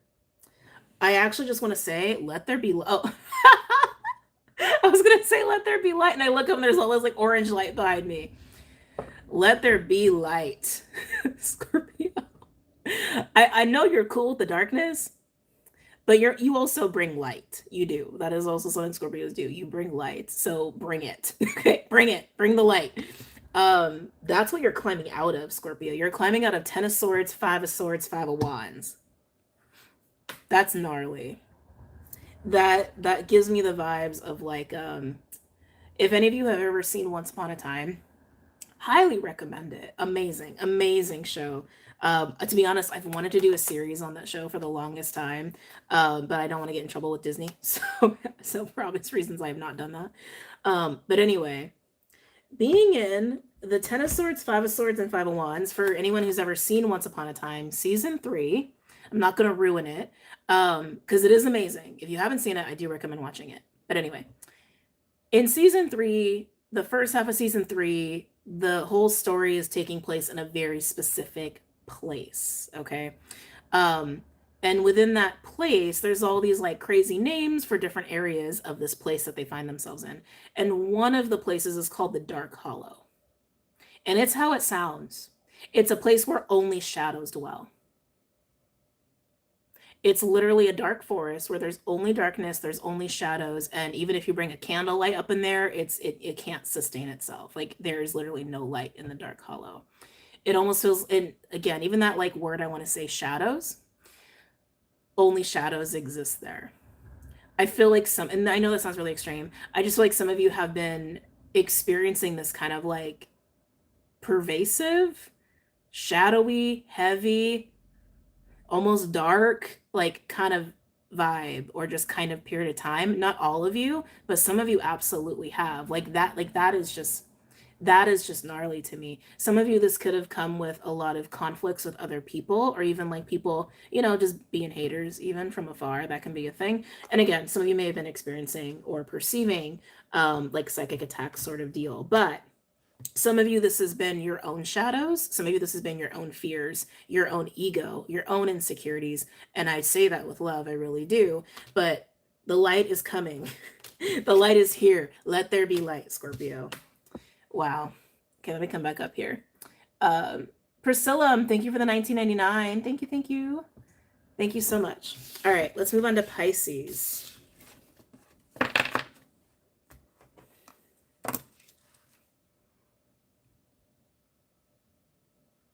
Okay. Pisceans. How you guys doing today? Pisces. Little fishies. Pisces. Pisces. Any messages or insights for Pisces for October?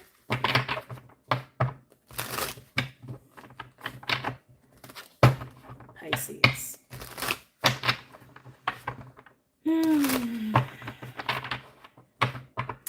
Red. The color red's coming up pretty prominently for you, which is kind of interesting for Pisces.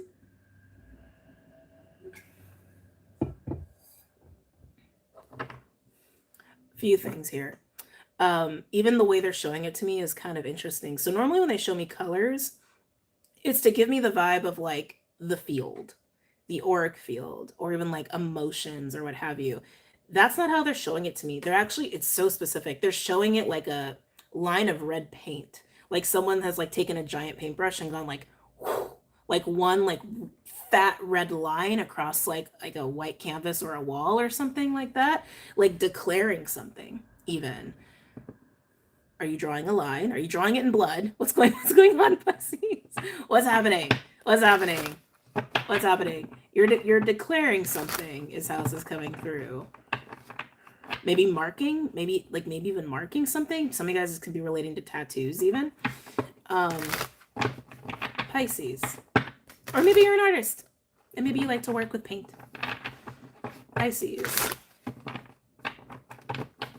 Any messages or insights for Pisces?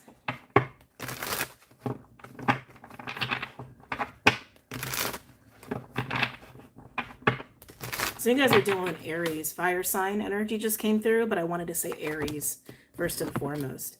Pisces. Any messages or insights for Pisces for October? Ooh. Look, Hanged Man, your own card coming out here, Pisces. Okay. So when the Hanged Man comes out, it's usually a time where we are gaining some perspective. Things have slowed down. Maybe there's been some delays. Things are kind of hitting a pause, if you will. There's some reflecting going on, maybe even some meditating going on. But the Hangman comes out when there is a need to literally look at see something from a perspective you haven't looked at before. That was really bad English. You understand what I'm saying? A new perspective. Sometimes Hangman can even speak of sacrifice. Hangman can even speak of sacrifice. Some of you guys, Norse. The Norse pantheon is coming up really strongly. Specifically Loki. Loki's coming up. But some of you may resonate with Odin. Suddenly it's hard for me to speak properly. I don't know what that's about, but Pisces, some of you that may be a thing. I don't know. That was weird. That was really weird. Loki and Odin. Words are a thing here. Some of you, the tree of life is important to you. Yeah, again, very like Norse pantheon kind of vibes. What else is going on for Pisces? The moon. I was like, yes. I was about to say it's going to be another nighttime card. 4 swords. So there are some cards you could equate to like times of day or just like day or night. I would say all 3 of these are night. All 3 of them. The Hangman, right? Like that's speaking to like getting a new perspective, shifting your consciousness, opening your mind. That's very, again, night energy. The moon, well, duh, self-explanatory. 4 swords, that is a recovery. That is a card of sleeping. That's a card of dreams. Again, night energy. So you're in a lot of night energy, Pisces, in October. I want to say you are deep in it. You are deep in your night energy. You are deep into yourself. You're deep into your own realms, psyche, consciousness, whatever words you want to use there. Dreams are probably crazy for you in October. With the moon and the 4 of swords being here, both of those can, again, speak of dreams and even like psychic energy at times. Hangman would also amplify that. So Pisces, I see in October, you're moving very slow, even for you. And for whatever reason, it seems necessary. 4 of swords also indicates some sort of recovery. But with the Hangman here, it's implying that it's actually a need for enlightenment. It's a need for clarity. Yeah, so you're slowing down and you're kind of being forced to like really go deep within yourself for clarity's sake. But I also keep getting a little taste of recovery too. You could be emotionally healing from something in October. Let's take a look. Let's look at the Hangman for Pisces.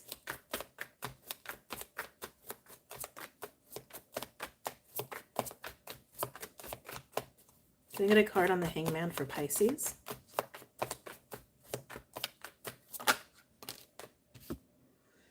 Jesus, Pisces. Death and 9 of swords on the bottom. Pisces, what's going on? What is going on? Are you okay? Now I'm worried. Now I'm worried for you. Death on the Hangman. Again, also very indicative of a massive shift in your perspective or a massive, you could even say transition or transformation in terms of what you believe and how you see. how you see. Some of you guys, you could equate this to ego death. You could equate this to, yeah, ego death just came up, to ego death or dark night of the soul. Some of you guys could absolutely equate it to that. I think you're going through a massive, massive shift within yourself in terms of how you see life, what you believe in, your mindset, your narratives, like even your faith. That's what I'm seeing here. On the bottom with the Nine of Swords, you have only Knight cards here. Only Knight cards. Nine of Swords also is a card of sleeping and dreams, more so in the realm of nightmares or not being able to sleep, but it also speaks to fear and anxiety. And then there's you on the bottom. Nine of Cups is the Pisces court card for me as a reader. So Pisces, you're just deep in it. You're deep in it in October, and I feel like you're going to come out of it with a very different way of looking at life and looking at yourself even. Let's get deeper into this. Tell me about death. Can we get a little bit more context here for Pisces on that with death and Hangman?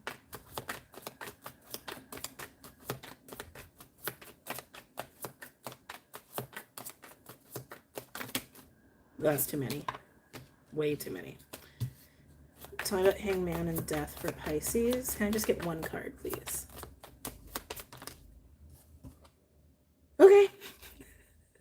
We got, oh, the hummingbird is back. So if any of you have been following me for, I want to say like maybe the last 6 months, maybe a little, no, maybe more like 3 months, 3 or 4 months. There's been a resident hummingbird that loves to just chill. And it's the only time in my life I've ever seen a hummingbird just sit and chill, not like running off for food or whatever. And he always hangs out in the same place on the same wire. And it's just been a special little thing. Anyway, the hummingbird is here. When I pulled the 10 of Cups for you, Pisces, some of you guys are getting a huge shift in how you view family, how you view, I want to say even domestic life with the 10 of Cups, actually. How you view family, how you feel, how you view family, how you view domestic life, maybe even how you experience joy in how you live domestically. That's also coming through as well. Some of you guys may also be going through a shift in your people that you live with, people you reside with. But I feel like it's really more about how you see things and what you believe and what you value. Yeah, in terms of domestic life, family, tribe, and general like happiness of how you live your life. These are big shifts, Pisces. These are not small things. Okay? Your eyes are open. Some of you may feel like your eyes are finally open for the first time. Ace of Pentacles on the bottom. Bodes really well for a new beginning, but not just like in feeling, not just in sensation, but like very tangibly, physically, something will very much be different about your physical reality by the end of this. Let's look at the moon for Pisces. Yeah, your priorities are shifting out as a result of this, Pisces. I know we're spending a lot of time with you, but it seems necessary. One more on the moon for Pisces. One on the moon for Pisces, please. Am I taking all of these? No, I didn't think so. Just this one. I want to give you a hug. I know this is not for all my Pisceans. I know it's not. But whoever this is for, whatever small group of you this is for, I just want to give you a hug. This is intense shit. Honeybee Healer, thank you for the $9.99. Thank you so much. The moon in the tower. I'm telling you, you're going to be a different person. Okay? You're going to be a different person. You're going to believe different things. You're going to see life very differently. You may even see yourself and emotions very differently. You're going to have different priorities in terms of happiness, in terms of family, tribe, in terms of domesticality. I don't know if that's even a word. Domestic life, we'll just say that. In terms of domestic life, the moon with the tower, this can also imply that something is breaking through in your intuition and also emotionally, like a big ass wake-up call is what that can feel like too. I'm not trying to scare you. I'm just preparing you. I mean, these cards are pretty clear. There's really no, I mean, the moon and the tower. There's like, I rarely see those two together. Rarely. Some of you may feel like this catches you off guard out of nowhere because the moon can also imply hidden things. So this tower, again, the tower to me feels very internal. It could be something external for you. It feels emotional slash like in like mindset, like shake up in your mindset and your beliefs. That's how it feels to me for you. But this tower you may literally feel like it comes out of nowhere, but I think it's going to help you. I think it's going to help you to see clearly. Actually, can I get one more on the tower with the moon, please? For Pisces for October. There you are. Knight of Cups. Again, Pisces, this may happen in dreams. This is definitely going to be shaking you up internally. Some of you, it's actually going to propel you even. And I really want to say, just like, shake you up, wake you up in a way that you have actually really been needing. It's almost like you're getting reordered in a strange way, like emotionally, psychically, mentally, like you're getting reconfigured is almost how it feels. Don't let that scare you. It feels really positive. It feels really positive here. It also feels like you're actually going to be it's going to be easier for you to be more vulnerable even moving forward. Tell me about the Four of Swords for Pisces. Oh yeah, this has definitely come down to your heart and your soul. Oh, that's interesting. So with the Four of Swords, we have the Ace of Cups. So like I said, I was getting a little bit of recovery as well. So some of you guys are going to need some time to actually like sleep, to rest. And you guys like to do that. I've never met a Pisces who doesn't like a good nap. Especially when you have like Leo in your chart and stuff like that. But anyway, with the Four of Swords and the Ace of Cups, this has taken some time out for your heart and for your soul. Again, you could even actually be going through a heart healing of sorts, but I feel like your heart is actually going to be way more open and way more vulnerable, but in a way that doesn't feel scary, doesn't feel risky. It feels like this reordering that's happening for you. How do I want to say this? I just feel like it's putting things in place internally. Internally, it's putting things in place that feel really good, really secure, really balanced, and is only going to help you. With the Ace of Cups, we do also have the King of Pentacles and the Three of Wands. This is definitely, again, hope is coming in here. This was coming up on the Three of Wands as well for one of the signs earlier in the video.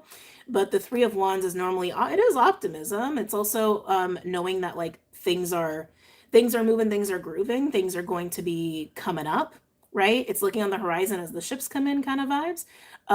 But as the King of Pentacles, it's almost like you're gaining hope for your own future here in the realm of earth, in the realm of the physical. And I want to say in terms of money, I do want to say in terms of money, in terms of material security, even in terms of work. I feel that really strongly with you. But you're gaining more hope because you are literally being recalibrated emotionally, mentally, spiritually. It's almost like you're going through like a reboot or a reset. And I also want to say as a result of that, there's also like shaking off of illusions. There's also like shaking off or shaking out, I guess, of distortions that have maybe been keeping you from this like super solid alignment of self. And it just seems like it's happening. It's not even like, I don't think you're trying. I think it's literally happening and you're just along for the ride, to be honest. That's honestly how it reads. That's honestly how it reads. It's so interesting. Oh, what is this? Some of you, there could be, yeah, okay. So like really quick message here for a small group of you in this. Some of you, there's a long distance connection that's part of this. I don't know if it's like, no, it is. Something about the tether between you two, it's almost like a jolt is like sent your way from this person. And I think it contributes to this process. I don't think it's the only thing that's like putting you in this space. Again, this feels very involuntary. It feels like you are along for the ride. It really feels that way. I don't normally say that, but that's how it's coming through. But yeah, if you do have someone that you have a very strong psychic or emotional, I want to say psychic first and foremost, or emotional connection with, and I do want to say from afar with the Three of Wands and the Four of Swords, it doesn't have to be an ex. I want to make that very clear. It doesn't have to be an ex. It could be a friend, could be a family member. It could just be someone you just have that with, you know? Especially with the Ten of Cups. It's almost like someone who's maybe part of your soul pod. or you've had that kind of recognition, understanding. But anyway, I want to say there is literal physical distance, and I think that's how they're showing it to me, like a gold cord, and then it's almost like a jolt of electricity is like bloop, like sent your way, and it's part of this process for you. It only helps you, but you're in for quite a ride, Pisces, in October. All right, moving on. Oh, the sun's going down. Yeah, let me turn on the light. Hold on a second.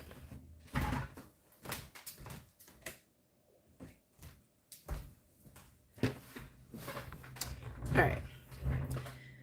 Fire or earth? Oh, very different lighting. You can see way more of what's going on behind me. Yeah, oh well. Yeah.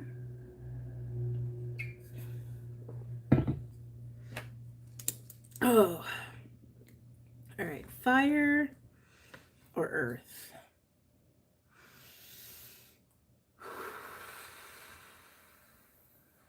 We're gonna go fire. My eyes just did something weird. Okay. Oh, Amanda's Divine Yoga. Thank you. Thank you for the super chat. Aries. Aries, you ready for your full moon?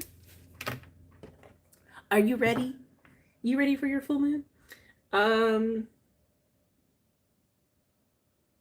just wondering if it's time to switch up the deck.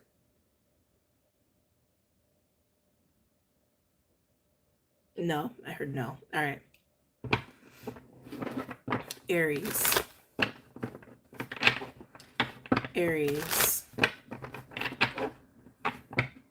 Any messages or insights for Aries for October? This day's come by so fast. So fast. There's so much to do. Aries, are you feeling that way? Or is it just because I'm in your energy that suddenly things feel really fast? You guys like to be busy. Aries, any messages or insights for Aries for October?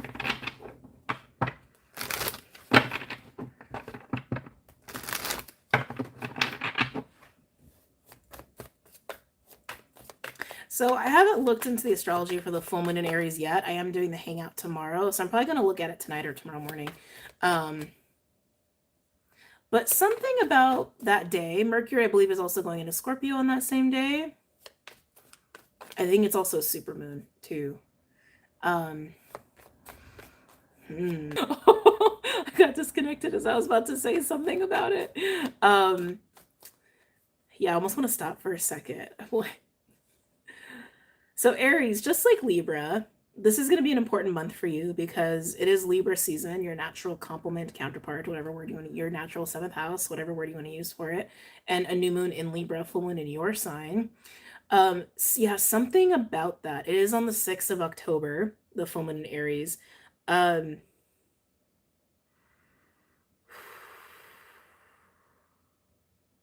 am getting the words unexpected. I am getting the words unexpected and explosive. Those are the words that I'm getting. Explosive doesn't have to be bad. Explosive could be kind of fun and exciting depending on what kind of explosive we're talking about. But I want to say unexpected. Maybe unexpected conversations. Maybe unexpected conversations. Aries. Any messages or insights for Aries for October? You're the only one to get this card so far. So, 2 of Swords. My left ear is like doing weird stuff in your reading. Could be having something going on with the left side or with your clairaudience. But anyway, 2 of Swords, moon in Libra. So full moon, not full moon, new moon in Libra being highlighted. Could even be your full moon being highlighted here as well. 2 of Swords is normally my card for holding 2 conflicting truths and needing to choose one because they're holding each other up, essentially, or they're holding you up. It's needing to just choose a truth and align to that. What do you want to align to? Aries. We have Empress on the bottom. No one's hot in the Empress so far. Yeah, Aries, it's almost what I want to say to you in October. What do you want to align to? Maybe even who do you want to align to? Who's aligned to you?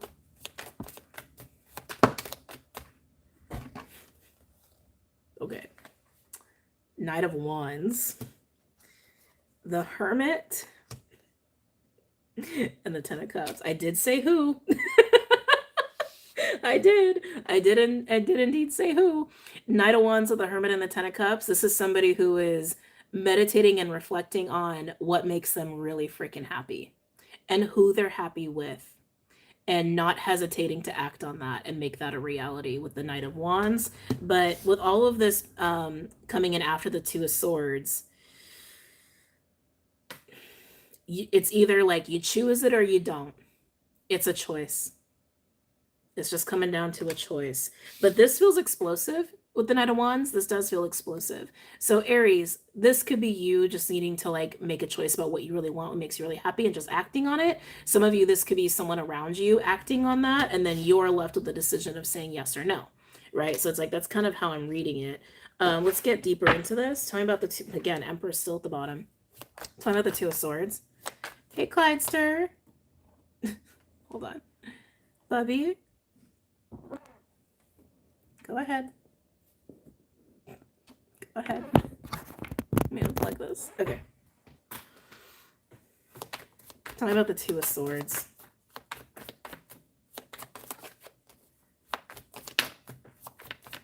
Tell me about the Two of Swords for Aries for October. Hold on a second, guys. Sorry, he's just on something he's not supposed to be. Clyde, hey. Buddy, come here. You know you're not supposed to be on that. Oh, that was a weird headbutt. Come here. Come here. Here, just hang out on your spot. Ouch. Okay, just hang out. Just hang out. What the heck? Okay, anyway. Sorry, Aries. So, on the Two of Swords, we have death and strength. So someone had something similar, and I can't remember who it was. Maybe you guys will remember. I think it was one of the air signs, Gemini, Libra, or Aquarius. Again, I can't remember exactly which one.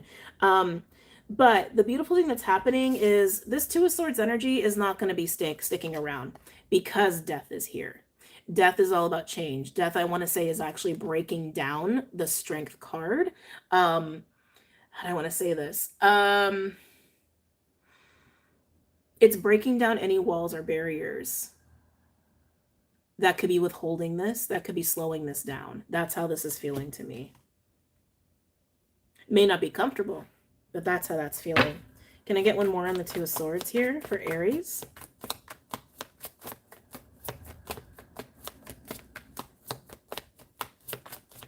One more on the Two of Swords for Aries.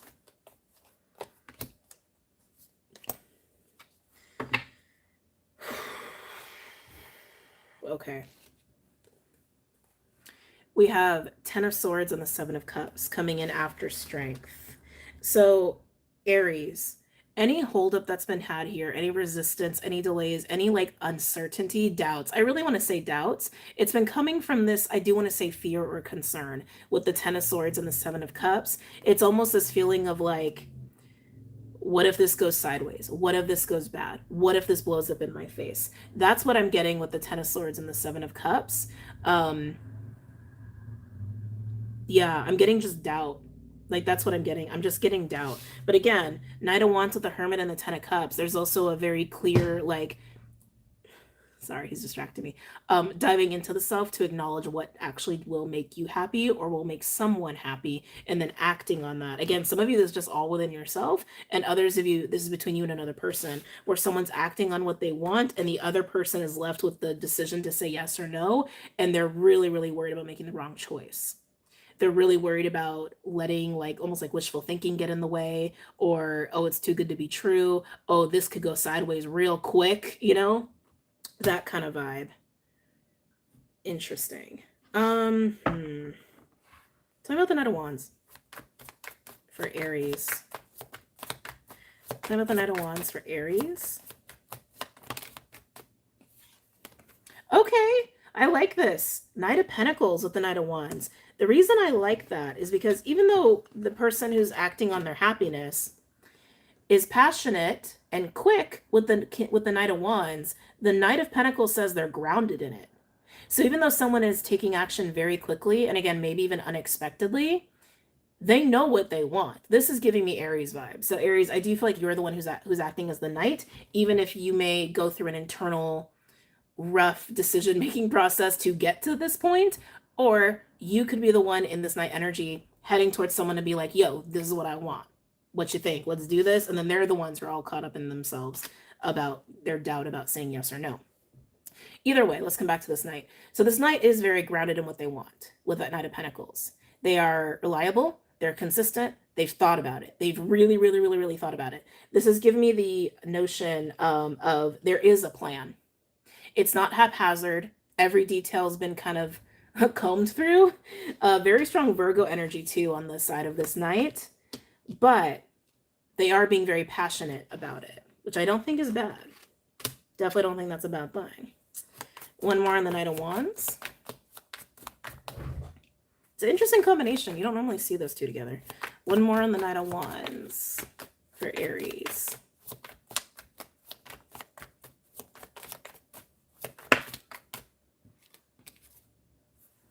Page of Cups. I like this person, Aries. Whether this is you or someone who's approaching you. She just shifted her film area. We've never seen this aspect of her face. Oh, okay. Oh, I see what you're saying. I see what you're saying.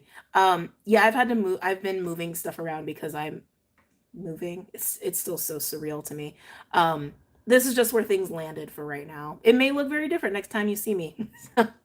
Anyway, yeah, I like this person. I want to say this is a very well-rounded person. They literally have all of the elements showing up in how they're approaching this. Again, this could be you. Take it as you will. But not only are they passionate and confident, they have a plan. They've thought all the details through. They have integrity. They mean business. Like, it's not just an impulsive thing. And they're tender. With the Page of Cups.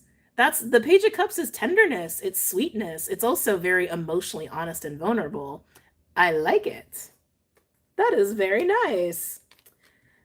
But again, for some of you, this Knight is approaching somebody. You're the Knight, or someone else could be the Knight. You know your situation. And for some people, it's putting someone else really deep in their own like doubts and fears about saying yes or no to this. But with the Death card on the side of the Two of Swords, with the Strength card, again, I do think over time, like if you are caught up in the Two of Swords if someone's approaching you with all this, just take a little time. I think your defenses are going to start to disintegrate under that Death card, and you're going to see what the best answer is for you, whether it's a yes or a no. I will say this person might, I don't want to say, give off the aura, give off the impression that you need to give an answer right then and there. I want to say that's just that's the energy. That's not their intention. So if you're getting approached by a Knight and you're like, oh my God, I got to give this person an answer now, I don't think that's their intention. I think that's just how their energy is coming off, because they're coming through as a Knight of Wands first. And the next layer is the Knight of Pentacles, and the next layer is the Page of Cups. There's a lot going on with this person. Again, very well-rounded person. Very interesting. All right, let's move on. I'm going to take a minute before I hop into the next sign. I'm starting to get in that space where it's like, it's a lot of energy. Hold on a second. What's up, Bubby? What is it? Okay.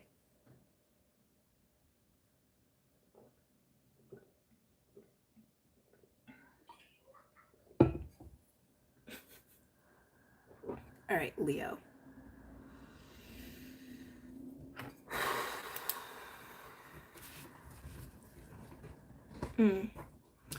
Leo. What's going on, Leos? Been name of the fam all day thinking, damn, what is going on? I need support. Oh, Jana, it's good to see you. I know you emailed me. It's on the list for tonight. It's on the list for tonight. I had to, I don't even know if I mentioned any of this. So yesterday I had to, like, you know, just get the place in a kind of order, if you will, for people to come and like look at my place for, you know, to rent after me. Sadness. Anyway, so that took up my day. Leo. What's going on for Leos for October? CJ, hello. Yeah, check your notification settings, guys. Just, you know, so you don't miss me when I hop on here impromptu. And like, you know, all the settings, not just the app, but also on your devices, like your phone settings and stuff. Leo, any messages or insights for Leo?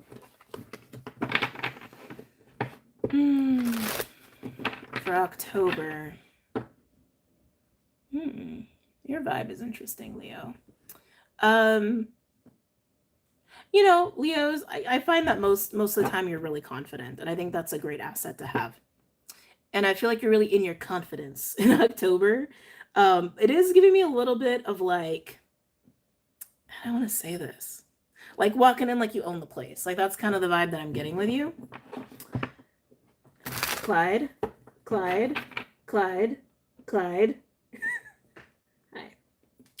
I know you like being over there, but I don't want you over there. I know. Anyway, sorry, Leo, coming back. Leo. What else is going on for Leo for October? Yeah, Leo, it's just this vibe that I'm getting of like walking in like you own the place. That's not bad. It is what it is. It does feel a little bit like claiming, captivating, owning, a little territorial even. Leo, any messages or insights for Leo for October? Oh, No wonder you walking around like you own the place, Leo. 6 of Wands and 9 of Cups. That's exactly how that shit reads right there. 6 of Wands, getting a lot of attention. 9 of Cups, you're feeling pretty damn good within yourself. 9 of Cups can sometimes be a little bit of an entitlement card. It doesn't have to in this situation. I'm just giving you information. But 9 of Cups can be wish fulfillment, but mostly here I'm getting like, you're feeling really good. You're feeling on top of the world. You're really feeling yourself. You could have gotten some recent attention or accolades, or like maybe even given something like a gift, granted. The word granted is coming through. Maybe you're working on a grant. I don't know. But you are walking around like you own the place because you're just feeling it. Okay. You're feeling it. You feel like you've earned it. Okay. Bobby. Maybe it's food related. Can I get another for Leo, please?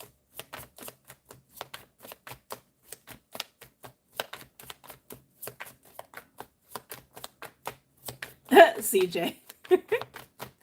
Can I get one more for Leo for October? Oh, Leo. I see. So you won't be having some flirty fun in October. I would say even if you're in a relationship, you may be getting a lot of attention.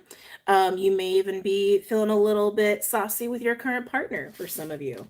So we have 6 of Wands, 9 of Cups, and the 6 of Cups. 6 of Cups can be a card of the past. You could be getting attention for something that you did a long time ago. Excuse me, or recognition for something that you did a long time ago. It can absolutely translate that way, especially if it's like a promotion at work or something like that. Like maybe it's been a long time coming. 9 of Cups with the 6 of Cups, that is also a 3 of Cups energy, which is celebration.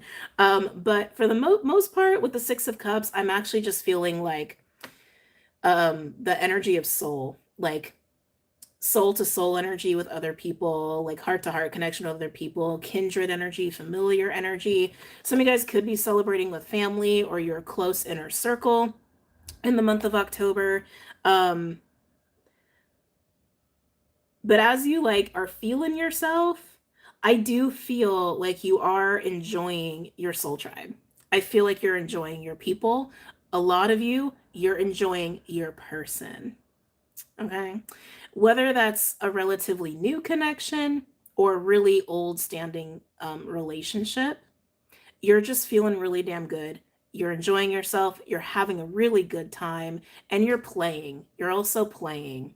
So, whether again you're celebrating a promotion at work or being recognized for something that has been a long time coming for you, maybe even like from way back when, who knows, or you're just again having fun with people you want to have fun with or a person you want to have fun with, and I definitely would see that it can be romantic for a lot of you.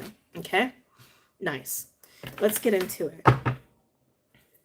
Tell me about the 9 of Cups. No. 6 of Wands. Let's look at the 6 of Wands for Leo. Very curious about the 6 of Cups, though. Tell me about the 6 of Wands for Leo.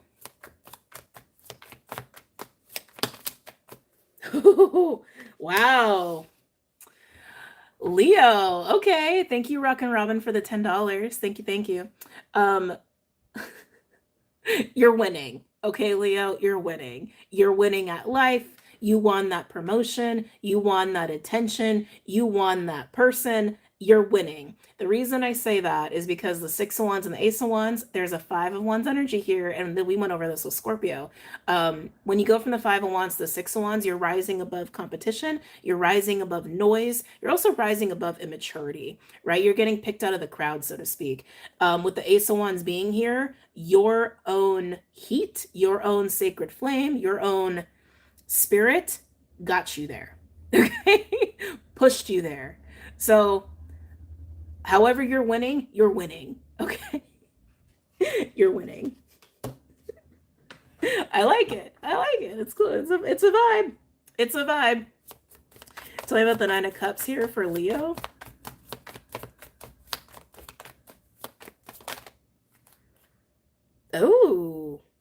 Oh, it just got interesting, Leo. 3 of Swords. Why is the 3 of Swords here with the 9 of Cups?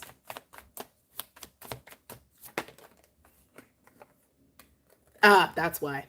That makes sense. Justice.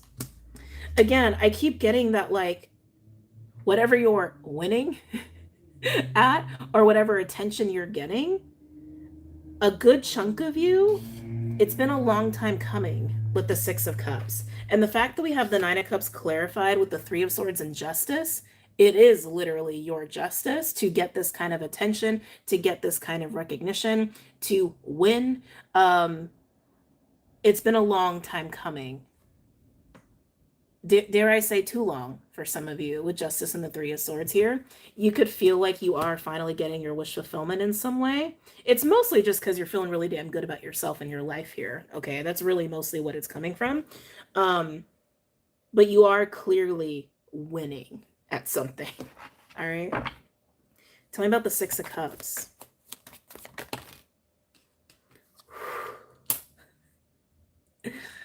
Leo, if you're having like fun, sexy times this month, please let me know. Please comment below and share your stories with us. I'm sure there are plenty of people here who would love to live vicariously through any fun, sexy stories that you got. 6 of Cups and the Lovers. Lovers is a card of alignment for me personally as a reader. To be aligned with yourself, to be aligned with spirit in that way. But it can also be a card of choice. It can also be a card of spiritual guided relationships. And on the 6 of Cups too.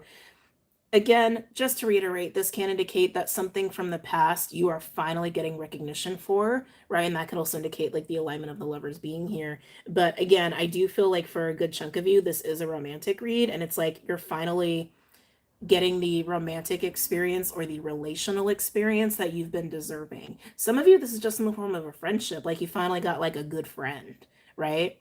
But some of you, it's actually like enjoying your partner in a way that finally feels like really, really good again, or feels like renewed again, like butterflies and excitement kind of vibes. Or you are dating or you're meeting somebody new, or even deepening a connection. And it's exactly what the doctor ordered. It's exactly what the doctor ordered. We're definitely getting another one on that. One more on the 6 of Cups and Lovers for Leo. Oh, you're winning. You're just winning in October, Leo. Wheel of Fortune, literally. 6 of Wands, 9 of Cups, Justice, and the Wheel of Fortune. I mean, look at these cards, Leo. Here. I'm not even going to hold all of them up. Just some of them. Just some of them. Six of Wands. Sorry. Six of Wands. You do have Six of Cups though too. Six of Wands, Nine of Cups, Justice, and the Wheel of Fortune. You're winning. Congratulations. You've won. What have you won? You've won your justice. Whether that's at work, whether that's at love, whether that's with friends, or how you feel about yourself, you're winning. You're just winning at life. So good for you. All right, let's move on to Sagittarius. I do love reads like that. They do make me very happy to get reads like that for people. All right, Saggy. That was really weird. Suddenly I thought it was Saturday. And I was like, wait a minute. I read it. No, it's Wednesday.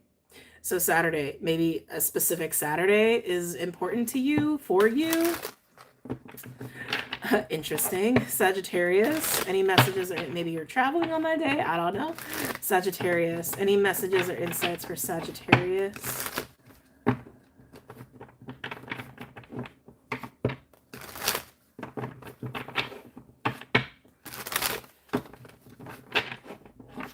Sagittarius. Messages or insights for Sagittarius for October.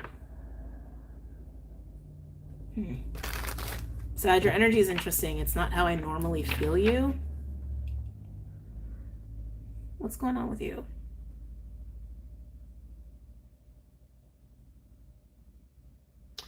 It's reminding me of, was it Aquarius? I think it was Aquarius. I don't remember. It might have been one of the air signs. The sense of uneasiness. Sagittarius.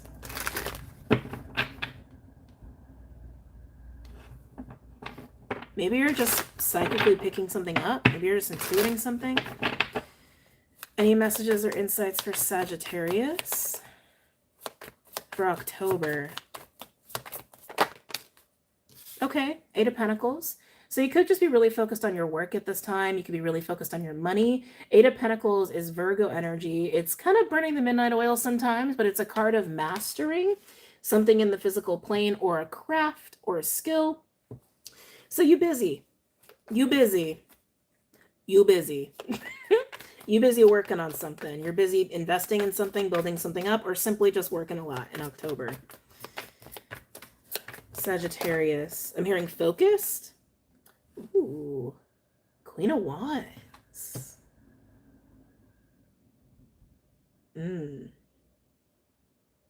Okay. Queen of Wands can be very intuitive. Queen of Wands is the mystic queen. Queen of Wands and Queen of Cups are an interesting pair. I don't know why I want to talk about this here. Maybe the Queen of Cups is going to come out. I don't know. You are a fire sign though. But the Queen of Wands and Queen of Cups, they're very similar, but they have like drastic differences. Obviously, one's fire, one's water. 2, 3, 3 on people and likes, as I'm saying this. So 233. I don't know, that was hard for me. There could be something about that number, or 3s or 2s for you. What will that break down to? Ooh, or an 8. Anyway. Yeah, I feel the need to talk about this. So Queen of Wands is the mystic witchy queen. Queen of Cups is the empath healer queen, right? Very similar, very kindred, a lot of overlap there. Both are insanely intuitive, insanely psychic. Queen of Cups arguably is a little more sensitive in that realm. Both can get really caught up in relationships. But one with the Queen of Wands is more about like independence and passion and heat and fun and adventure and all of that. While the Queen of Cups is more the romantic, the depth, the intimacy, kind of vulnerability. I often look at them like they're like sister archetypes. Like if they would to come out in a reading, they would almost read as sisters archetypally, male or female, obviously, but it's like, I'm just saying sisters because it's like queens, right? Archetypally peers, sisters, brothers, but it's like, I don't know, something could be contentious about that. So maybe that's coming up for you in your life this month. Something about like those kinds of dynamics, like peer dynamics. Could be within family or work. I don't know, there's something interesting about that. What else for Sagittarius? Hold on, let me come back up here. Have we already done Gemini? We did air first. The ones that are going last today are Earth, and they'll be up next. Anything else for Sagittarius?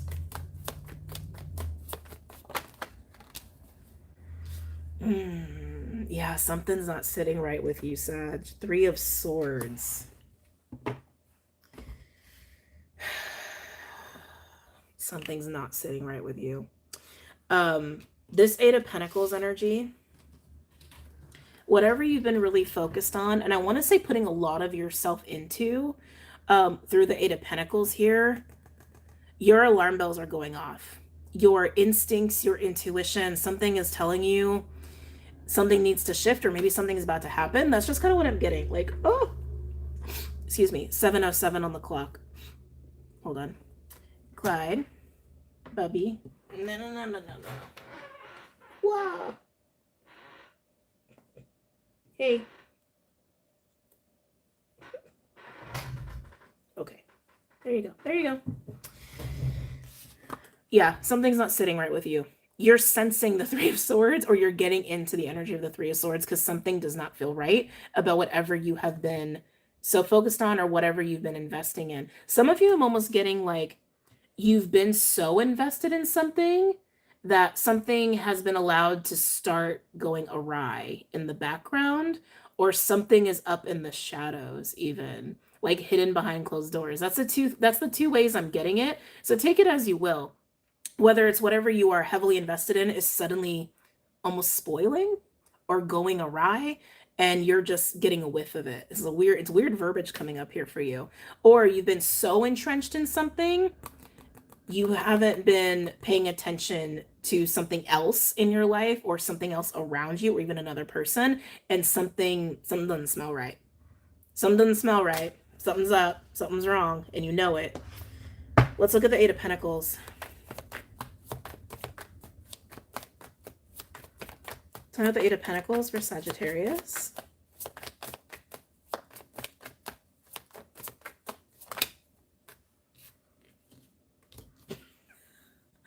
Look who came out. The Queen of Cups. Your sis, your bro, came out on the 8 of Pentacles with death, with Scorpio energy, heavy on the water. Yeah, Sag, like I can't shake it. Queen of Cups, Queen of Wands, and the 3 of Swords. So, 3 of Swords is like the notorious third party card. This doesn't have to be a cheating situation issue. It's more like something's going on, and I want to say involves another person. There's a reason I felt the need to talk about the Queen of Cups, and then the Queen of Cups came out. There's a reason for that. 3 of Swords can imply that there is something painful occurring here, or that there's like a third influence or an unseen painful influence. That third influence can even be an action. It doesn't have to be a person. It doesn't even have to be a whole entity in and of itself. It can literally be an action. Okay, a consequence, an effect. Something is going on, Sag, with a peer of yours. It could be a peer, it could be a family member, it could be a friend. It has this archetype of sis, bro, on the same level. That's the vibe that I'm getting. And some of you, this is in the workplace. Okay. And again, some of you, it's in your own family here. And with the Queen of Cups, and you may be the Queen of Cups, you may be the Queen of Wands, maybe the Queen of Cups, take it as you will. But on the 8 of Pentacles, with the Queen of Cups and death, again, whatever you have been so entrenched in, there is a change happening. I want to say your feelings about it may be changing, but I think that's because you're sensing something is not right. You're sensing something's not right. Let's look at the 3 of Swords. Tell me about the 3 of Swords. Tell me about the 3 of Swords here. 9 of Swords. Yeah, I keep wanting to say you can smell it, which is like the weirdest thing to say, but that's how it's coming through. You can smell it. Something's not right. Nine of Swords. I have the Three of Swords and the Nine of Swords for Sagittarius. I want to say someone's sentiment has really shifted. Yours or someone else's? I don't love those cards either. Emperor on the bottom. So trying to get into the Three of Swords and the Nine of Swords. This is discomfort. This is fear. That's worry and concern. So clarifying it further, we have the Hermit. This is you trying to figure it out. I'm not loving the lighting here right now, but I don't think I can do anything about it. With the Six of Wands, the Four of Wands, and the Hanged Man. A lot of times I've noticed that the Hermit and the Hanged Man will come out together because they're both very similar. They're also both Virgo, Pisces. It's very much as above, so below. While the Hermit kind of physically goes within, the Hanged Man kind of like, it's an internal flipping. And it's like, yeah, it's an internal flipping versus an external withdrawal. So all in the name of seeking truth or gaining clarity. So they're very similar. So they will come out together often. But anyway, not important. With the Hermit here and the Six of Wands and the Four of Wands, this is trying to get clear on a foundation with the Four of Wands and how to keep it victorious, how to maintain it. I want to say how to maintain it, how to keep it steady, how to keep it steady. But with the Hanged Man being there, there's something you're not seeing about it that you need to see about it. And again, this is clarifying what your concerns are. So you're going in just being like, I can figure out what's like, something's not right. I'm going to figure it out. But there's something crucial that you're not seeing here. Talking about the Hanged Man.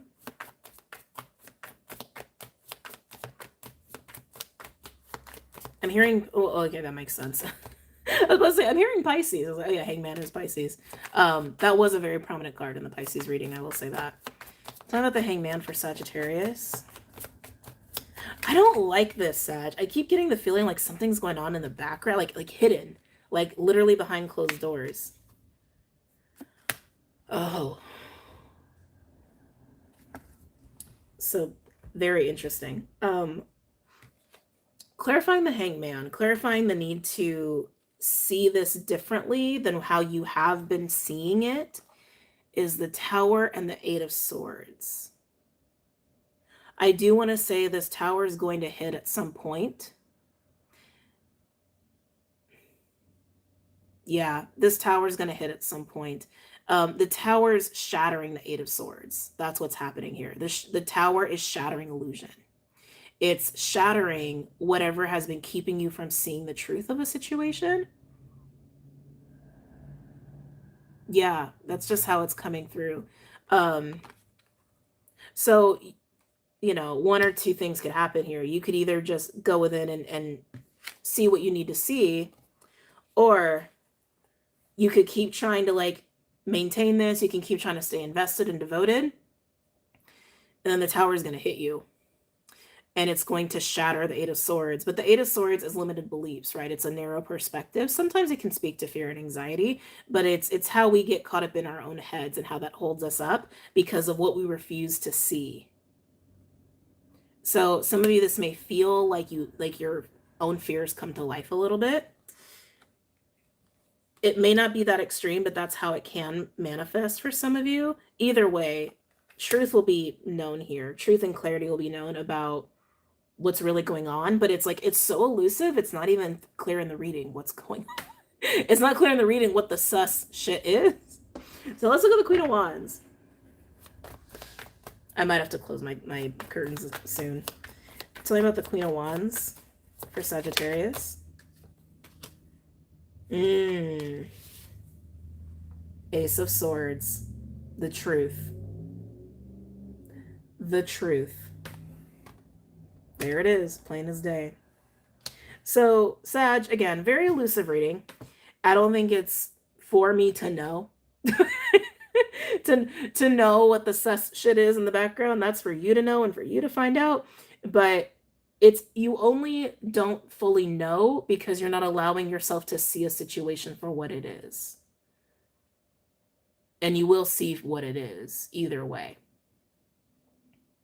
I'm sorry, Sag. I know it's like not like the most fun reading, but it is what it is. We're gonna move on to Earth, but let me close up some blinds here, and I'll be right back. Okay? Let me actually get this one first.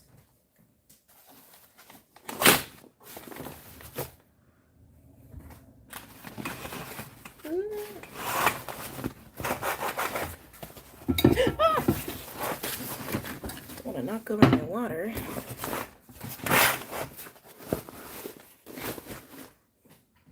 Sorry, this might take me a minute.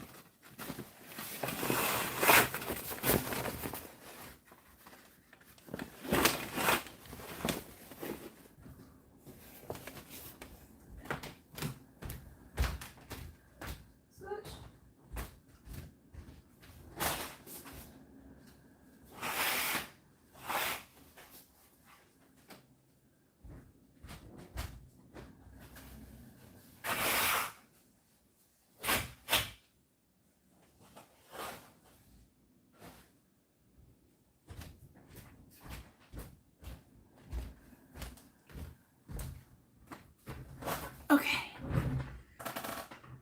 All right. Earth signs. I'm sorry, Jana. Are you okay? Is it the Sag reading? Sorry. Didn't mean for the Sag reading to be so, you know. Okay. Earth.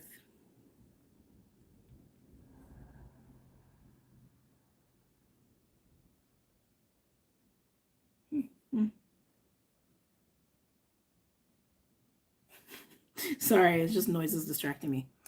Taurus. Buddy, are you gonna behave? You gonna sit still? All right, Taurus. Let's see what's going on for you, Taurians. Bubby. Hey. Hi. Sorry, being a cat mom for a second. Can you settle? I'm almost done. I just got 3 more signs. Can you go settle? Please? Pretty please? No. Already trying to throw stuff. Taurus for October. Messages or insights for Taurus for the month of October. Sorry guys, hold on a second. No. Nope. We'll check Cappy later. Good night. Good night. Take care.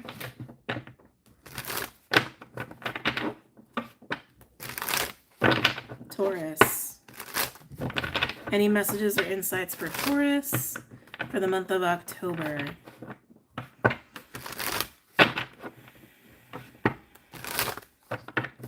What's going on for Taurus for the month of October? Okay. So we got 4 of Swords coming out here for you, Taurus. So 4 of Swords can be a time of recovery, rest, can even speak to like sleeping and dreams. I want to say you're taking it easy. Oh, hi, Bubby. Sorry. You're taking it easy, Taurus, in the month of October. You could even be taking some space from somebody. Oh, shit. Clyde. High Priestess and the 7 of Swords. It's a lot of hidden energy, Taurus. So you're taking some time out here. How do I want to say this? Yeah, Ace of Swords on the bottom. I want to say it's literally to take some time to, what's the phrasing for this? Because I'm literally getting the word secrets. Like, that's very clear. Like, the word secrets wants to be said here in your reading. So if you are trying to make sense of something, uncover some secrets, you're going to uncover the truth. But with the High Priestess and the 7 of Swords, it seems like you actually may be doing this, like, psychically. Like, your dreams are going to be telling you some shit. Your dreams may be telling on people in the month of October.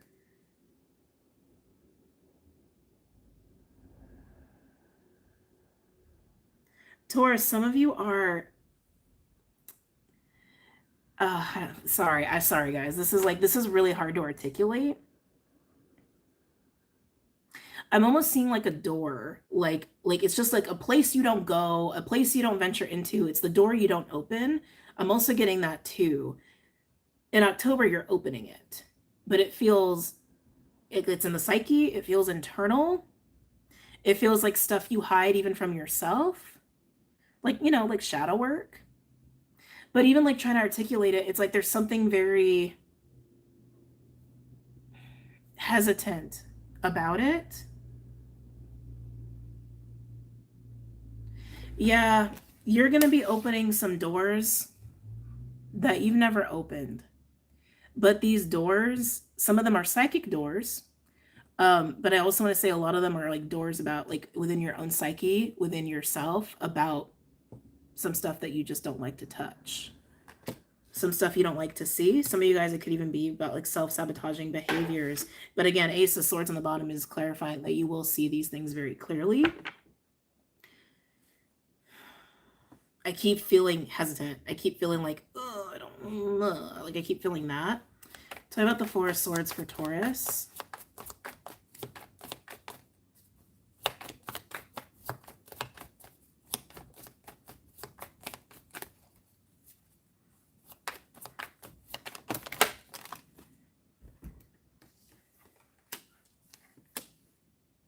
Oh, that's really interesting too.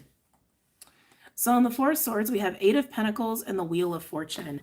So this is an interesting placement for the Wheel of Fortune because it's actually giving me the vibe that something has shifted for you with your work or your money or things you have been engaged with, I want to say.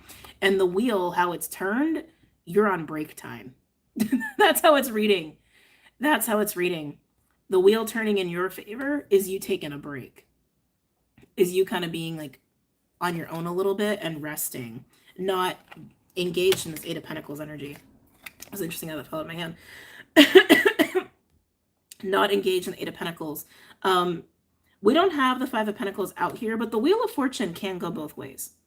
It can, turn us into a flow or into an ebb. Some of you may take a sabbatical from work. Some of you guys may lose your job. So you guys may even quit. It's like, I just feel like there's a drastic shift and change into what you've been prioritizing with your time, energy, and your money. And suddenly whatever you have been giving most of your time, energy, and money to, you're suddenly just giving to rest time, break time, sleepy time, recovery time. That's how it reads. Interesting. Tell me about the High Priestess for Taurus. I was about to say there's a shit ton of moon energy in this read, and then we get the moon. I didn't say it. I should have. Again, lots of like psyche, internal, subconscious, the mind, dream realm, like a lot of emphasis on this for you, Taurus, which I would say is not very Taurian. I would say this is very atypical for you. I mean, you could have like very strong like psychic stuff, but the Taurus energy in and of itself is not really about any of this kind of stuff normally. This break time, the fact that the Wheel of Fortune has put you there tells me you've been needing it. Tells me you've been needing it. Maybe you didn't like how it's happened, because it's giving me the vibe like you're kind of forced to sit. You're forced to take some time for yourself. You're forced to take a break. That's how it's coming across. But within this break time, I want to say you're forced to confront yourself. You're forced to confront some shadows. You're forced to confront some not so pleasant things. You'll be better off for it. Truth is always liberating. But the moon and the High Priestess, it just feels like it's really emphasizing that elusive digging into like the depths of the mind and the psyche and memory to uncover some truths and open some doors that you have not touched yet about yourself. Could even be recalling certain memories that you like, feels almost like new because it's been so far back in your own psyche. Tell me about the High Priestess and the moon here for Taurus. Wow. Nine of Swords and Three of Swords, Taurus, on the moon with the High Priestess. Yeah, Taurus, I'm sorry.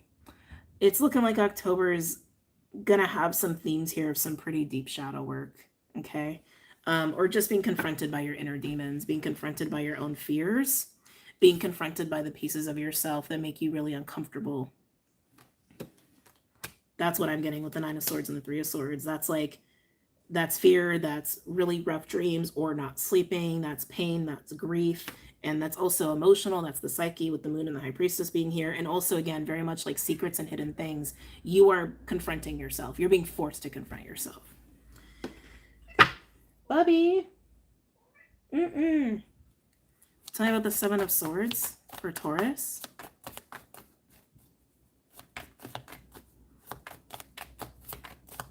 Taurus, some of you, this is someone you know. This is something that just came through. Taurus, some of you, like, you are an important factor in the Wheel of Fortune turning for this person. For some of you. Like, maybe, like, you know, maybe you guys work together and then maybe now you're not working together. Or maybe you guys were friends and now suddenly you're not friends. And it's almost like whatever time you guys shared together in whatever capacity, whatever situation, suddenly they have to just sit with themselves. So some of you guys, that's how this is coming up. That this is someone you know. But anyway, Seven of Swords. Tell me the Seven of Swords for Taurus.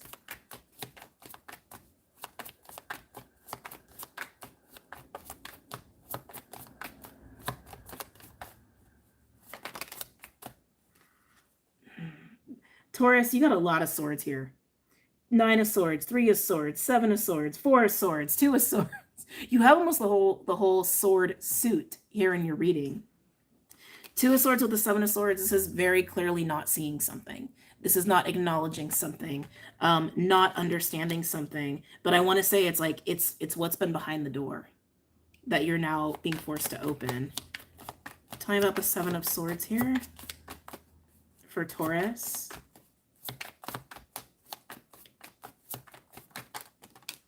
Let's see. Bobby, no. Six of Wands and the Eight of Cups.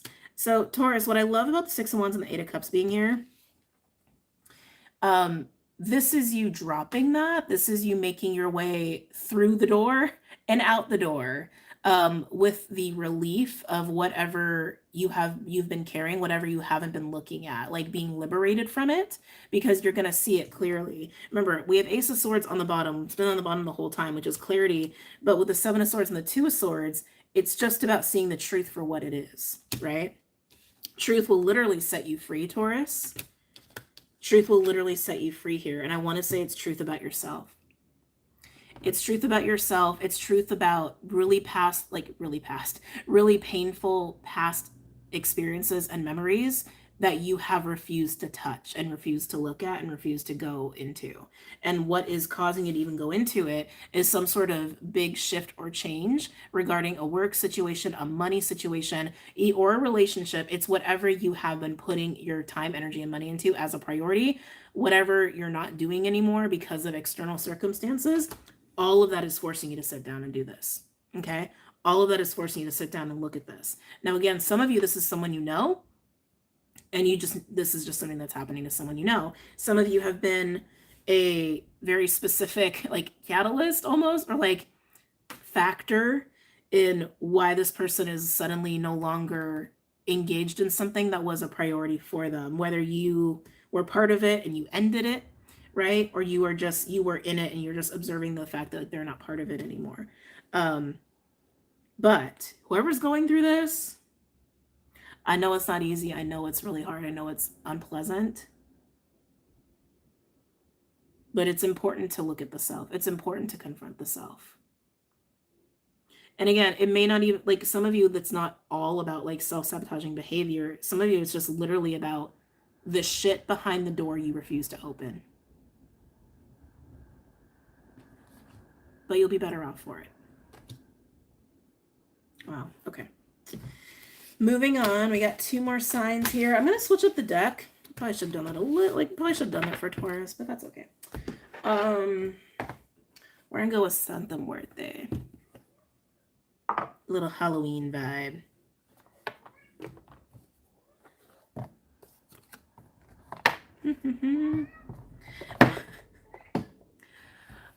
Let me check his food and I will be back. I just want to try to calm him down. Be right back, guys. Come on.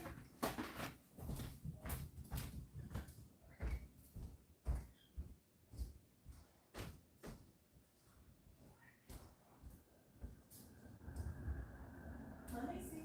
Okay, okay.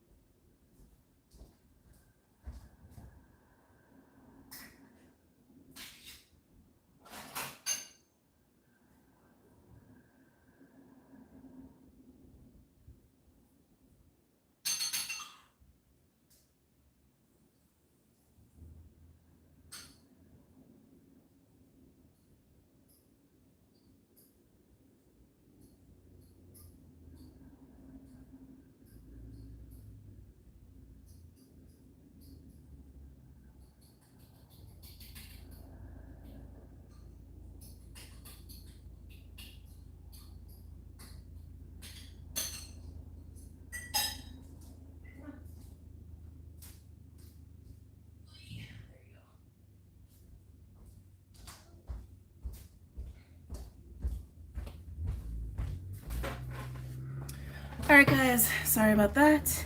Got up a lot during this video today. Alright, Virgo.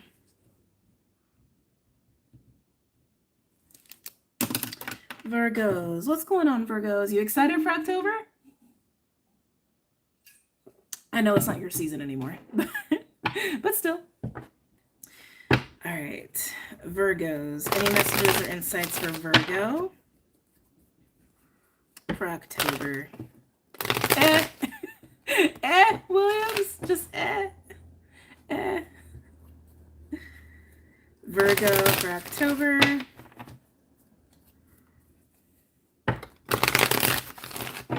Messages or insights for Virgo for October. Get in there. Messages or insights for Virgo for October. What's going on with my Virgos?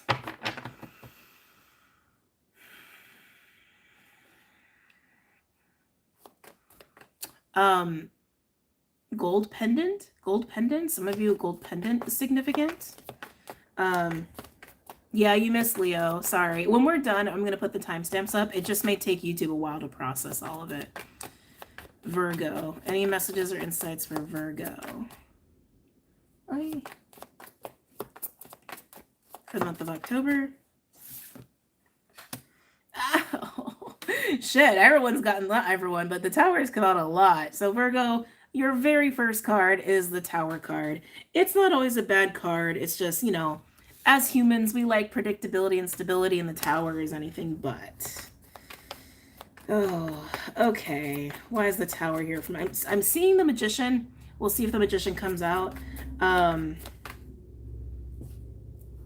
Ooh, this might be a good Tower. This might be a good Tower. The fact that Magician is coming up, right? Magician is the aspect of ourselves that manifests, that pulls things in, that co-creates, that can make anything happen. And Virgos, I do find that you can be very, well, we all are magician-like. We all have the magician within us. But some signs really hit that home.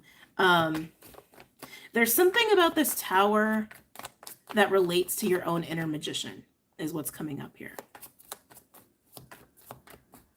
You might have manifested the Tower. But let's see. Let's see. Again, Towers are not always bad. And there you are. Knight of Pentacles. That is the Virgo court card. Okay. That's interesting, because I was literally saying, as humans, we like predictability and stability, and the Knight of Pentacles is all about that. You're all about that. But the Tower is with you here.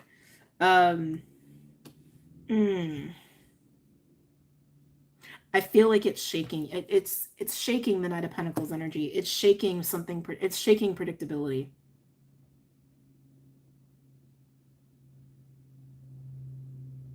Something about this does feel unexpected, but I don't think it's bad. I don't think it's bad. Can I get another card, please, for Virgo? Ooh, wow. Hierophant. Yeah, this tower is very, I mean, I guess the tower is always necessary, but this feels really necessary. So, Virgo, the 3 cards you got here. We have the Tower, the Knight of Pentacles, and the Hierophant. So both the Hierophant and the Knight of Pentacles are pretty rigid energies. I'm just going to call a spade, okay? Hierophant is about institutions, governments, ethics, duty, morals, the right way, religion even. Organized religion mostly. Knight of Pentacles, again, is predictable, is reliable, it's the right hand. It even is like a gatekeeper, guardian energy as well. Both of these energies are Earth, Taurus, Virgo. Both of them are rigid. Both of them are about the right way. And the Tower is here to shake that up within you. However you feel the right way is to go about something, the Tower is here to show you there's another way. That's what I'm getting here with you. The Tower is to get you out of that black and white mindset, I almost want to say, with the Hierophant and the Knight of Pentacles. Whatever way you've been thinking is the right way, the best way. I just heard the only way. Gotta laugh. You won't find out it's not. You're going to find out it's not. And I think that's only going to help you here, because whatever this is about, the Knight of Pentacles and the Hierophant, there's something about this that I want to say has been restrictive for you. Okay. Yeah, this has been limiting for you. It's been limiting for you. And it's time to not be so limited. Some of you, this actually may also come down to, like specific like family values, specific religious beliefs even. And I'm not here to argue about any religion or anything. Like, you know, you do you all day. It's your life. I'm just a girl with some pretty cards on YouTube. Okay. But it's kept you in a box. It's kept you in a specific way of thinking. I want to say it's almost like kept you chained, even almost like too much to the notion of duty, to the notion of like, I want to say ethics, but that feels weird to say it like that. Maybe not ethics, but like this is the right way. This is the only way. That sort of deal. Anyway, let's get into this. Let's look at the Tower. What is going on with this Tower? Good night, guys. Good night, storyteller. CJ, oh, you said your mediumship is coming online? Nice. Very cool. Hopefully it's not too intense. I know that's like not always a welcomed gift for everybody. Tell me about the Tower for Virgo.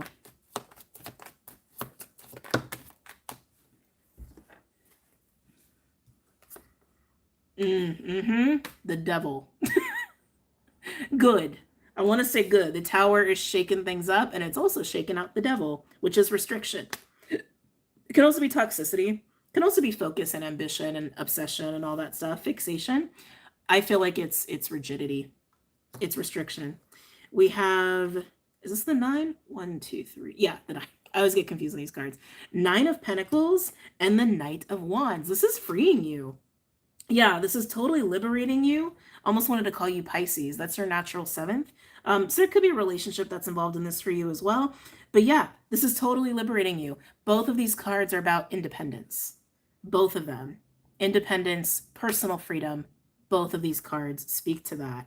And the Devil clearly has been making it difficult for you to feel free or to feel independent, for you to feel like you can kind of do things the way you want them versus the way you think you're supposed to do them. The right way. The Tower shaking this up. I also want to say too, Virgo, some of you, this is, I don't want to say this. I would be very curious, like what's going on in your 9th house and your 3rd house in your natal chart with this. Feel free to comment below. But I am also getting formal teaching and formal traditional education versus like life experience, like experiential learning. That's coming through as well. So Virgos, some of you guys are starting to realize the value of your own personal experience, of the lived experience. And learn, oh, my throat, and learning that way, versus like traditional, trained, educated, certificate here, certificate there kind of vibe. Very interesting. Very interesting. Let's look up the Hierophant a little bit here. Tell me about the Hierophant. Virgos, some of you, this is like, I'm starting to get a little bit more into the realm of like living traditionally, as just an example, like the American dream, right? Or you go to college, you get a job, you create 2.5 kids, and you get a dog, and you get 2 cars, and blah, blah, blah. Like, you know what I mean? It's like traditional expected ways of how you're supposed to live your life, of how you're supposed to show up in society, how you're supposed to, right? All of that stuff. You're being freed from that mindset. You're being freed from that way of thinking so you can actually live life on your own terms. So some of you guys, it's about that. I'm not saying break any laws. I said this on, maybe it was Patreon. I don't remember if it was Patreon or YouTube. There was a comment a little while back, and it's like, it's still stuck with me because it was just so like, I don't know. To be honest, I thought it was...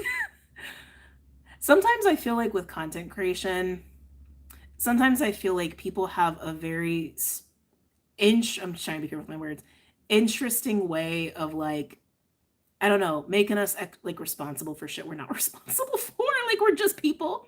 We're just humans. There was a comment a little while ago saying that you know, people who do this like should be more responsible in what they say because people can go commit crimes like in the name of the things that we say. And it's like, oh, now we're responsible for people being criminals? Like, what? Like, anyway, I don't know. It's still stuck with me. I'm trying to get rid of it. Anyway, just being transparent with you guys.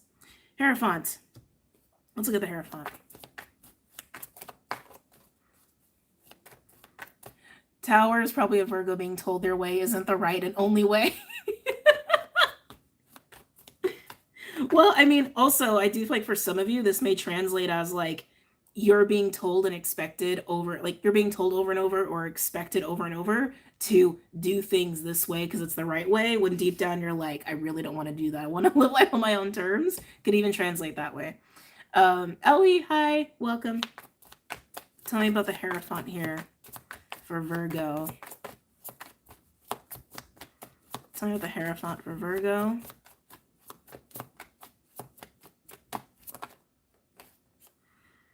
Wow, 2 swords coming out for everybody, but it is Moon Libra, so this is going to come out a lot in October since we have the new moon in Libra.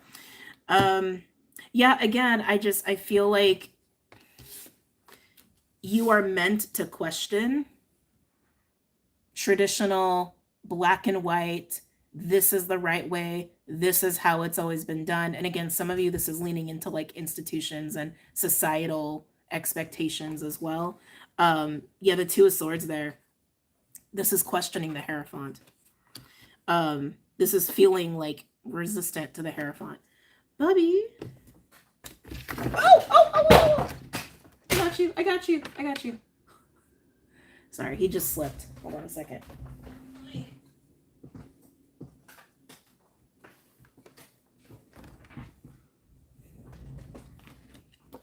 Clyde? What?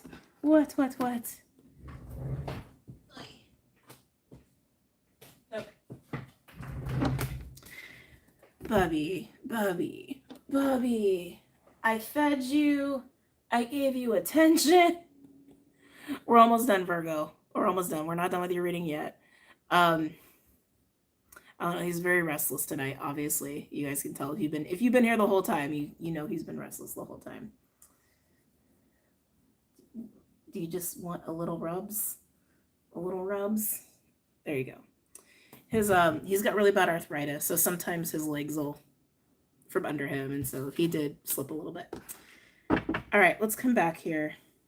We have 10 of Swords on the bottom in relation to the Hierophant and the 2 of Swords. So yeah, again, it's like, I guess I don't need to pull any more cards. I think it's pretty clear here. Time to break the rules. Time to set yourself free from the right way, the black and white way, the rigid way. Yeah, actually, I don't think we do need to pull another card for Virgo. I think this is very clear. Let's move on to Capricorn. She did a reading, so excited. Hey, Anna. Hold on, let me see here. I do want to see a court case with someone saying a reader made me do it. A reader made me do it. You need to make healthy choices for yourself and don't put that on someone else. And certainly don't bear the responsibility. No, I know. I'm just like, and you guys know me. It's not like I tell people go commit a crime. Like I don't do that. Anyway, Capricorn. All right, Cappies.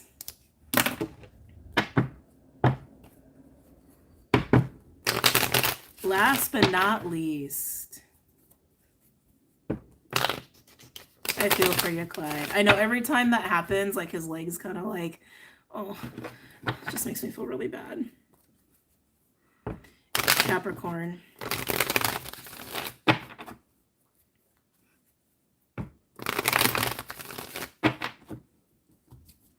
Messages or insights for Capricorn.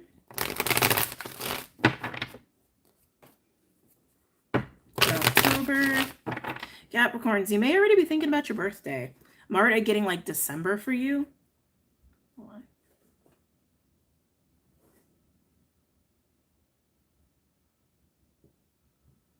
Okay.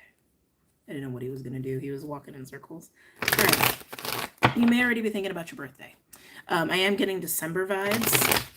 I keep getting pulled to December every time I'm trying to like focus on October for you. Maybe you got big plans already in December. Maybe you're already thinking about the holidays. Maybe you're going to be traveling. Capricorn. Any messages or insights for Capricorn for October? Yeah, it's so strange. Every time I tune into it, I'm like, December. Past bedtime, sleep well. Bye, have a good night. Let's see what we got here, Cappies. Oh, Cappies. It's going to be a good time. Now, again, I keep trying to focus on October. I keep getting December with you. So bear in mind, some of this may actually lead into November and December. And I only say that because December is coming up. But we have the Page of Cups and the Empress. And we have the Ace of Pentacles. That's exciting. That's very exciting. So I will say, Cappies, some of you guys, this actually can relate to pregnancy. Okay, some of you guys absolutely that can. Pregnancy in all of its forms, whether you're birthing a child or just birthing something of your own making into physical form with the Ace of Pentacles. Page of Cups is also the card of a child, also why I say birthing energy is very present here. But Cappies, this is looking amazing. Again, I don't think the Empress has come out too much for anybody for October. I think Aries had a little glimpse of it, but the Empress is very fertile. The Empress is very abundant. The Empress is very prosperous. And the Page of Cups, that is my emotional honesty card. That's my card of innocence. It's tenderness. It's sweetness. With the Ace of Pentacles and the Page of Cups, we're going to pull more cards to confirm, but this can also be that someone is making an offer to an Empress here that is very heartfelt, very sweet, and very tangible with Ace of Pentacles. So lots of stuff going on here for my Cappies. Like birthing an art exhibition. Yeah, kind of like that. Can I get another card here for my Capricorns? Can I get another card here for my Capricorns for October? Dang, couldn't be easy. Couldn't be easy. Couldn't be that easy. Five of Swords. That is a very strange card to be out here. Five of Swords usually gets called the all or nothing card. The winning at all costs card. And it can be that. It can be that. It could also be someone who's very determined, but it does feel like a weird crunchy energy next to this beautiful Page of Cups Empress energy. So let's see what's happening, Capricorns.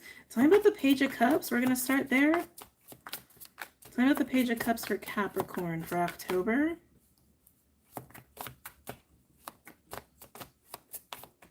Yeah, because like even, sorry, I keep getting pulled to the juxtaposition of this.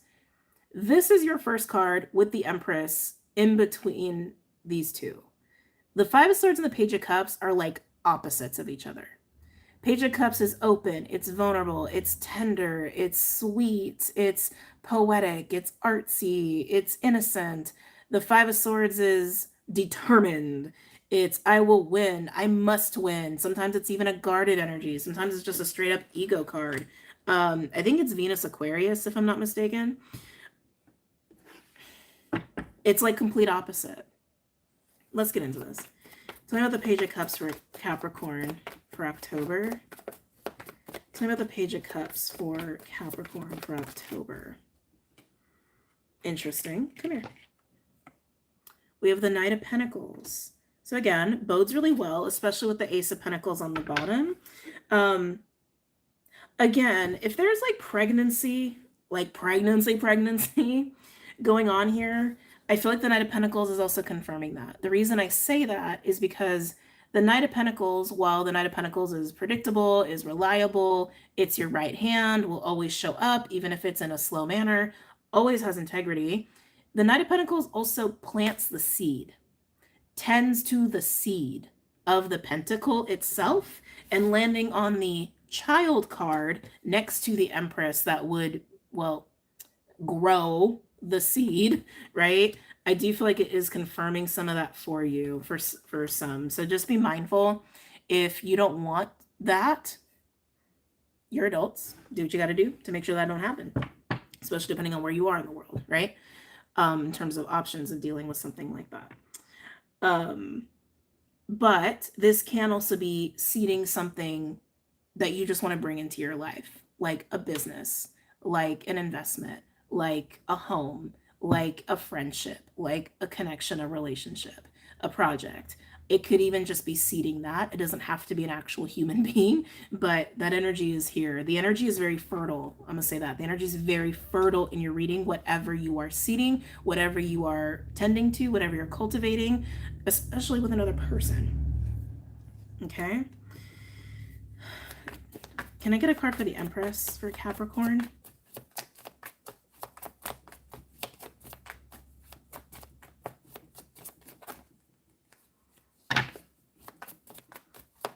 Talking about the Empress for Capricorn.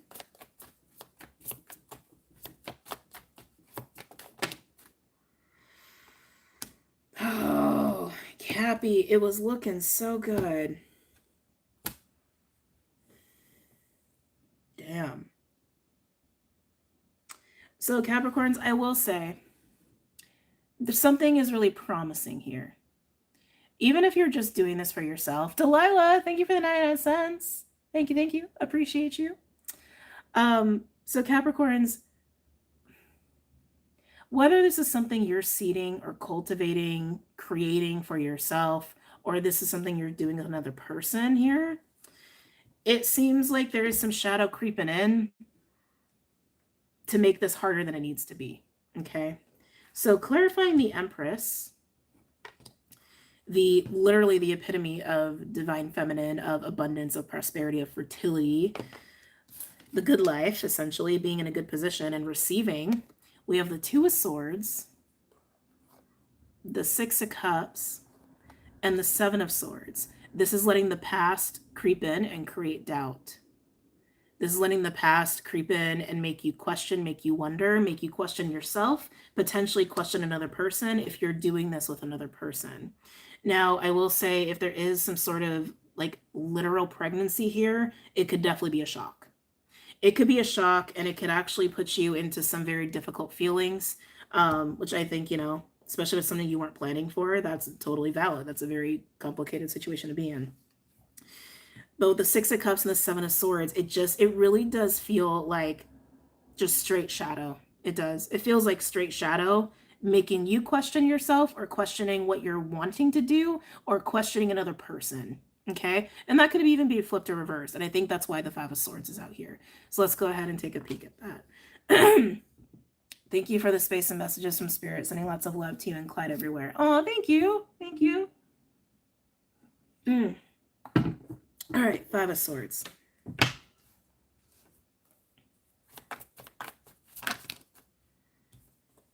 The Nine of Pentacles. I heard threat. I just heard the word threat. One more on the Five of Swords, please.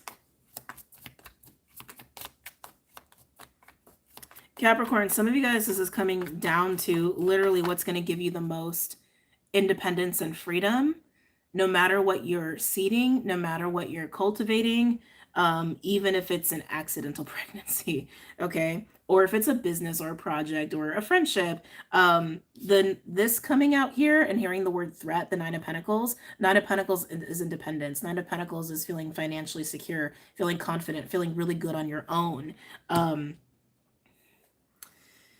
Yeah, even freedom. Even freedom. It's like a part of you feels like this is potentially under threat in this situation here. Can I get another card here on the Five of Swords? Ooh. King of Swords. So, Capricorn, we don't have the Moon card out here, but the Moon card's been floating around in a lot of the signs today. And I'm starting to get that vibe. Once the King of Swords came out, the King of Swords is normally clarity and intelligence, Aquarius-like energy, but I was starting to get a little bit of Moon energy here. And again, I think the shadows are just getting the best of you or the best of another person in the situation that you're involved in here.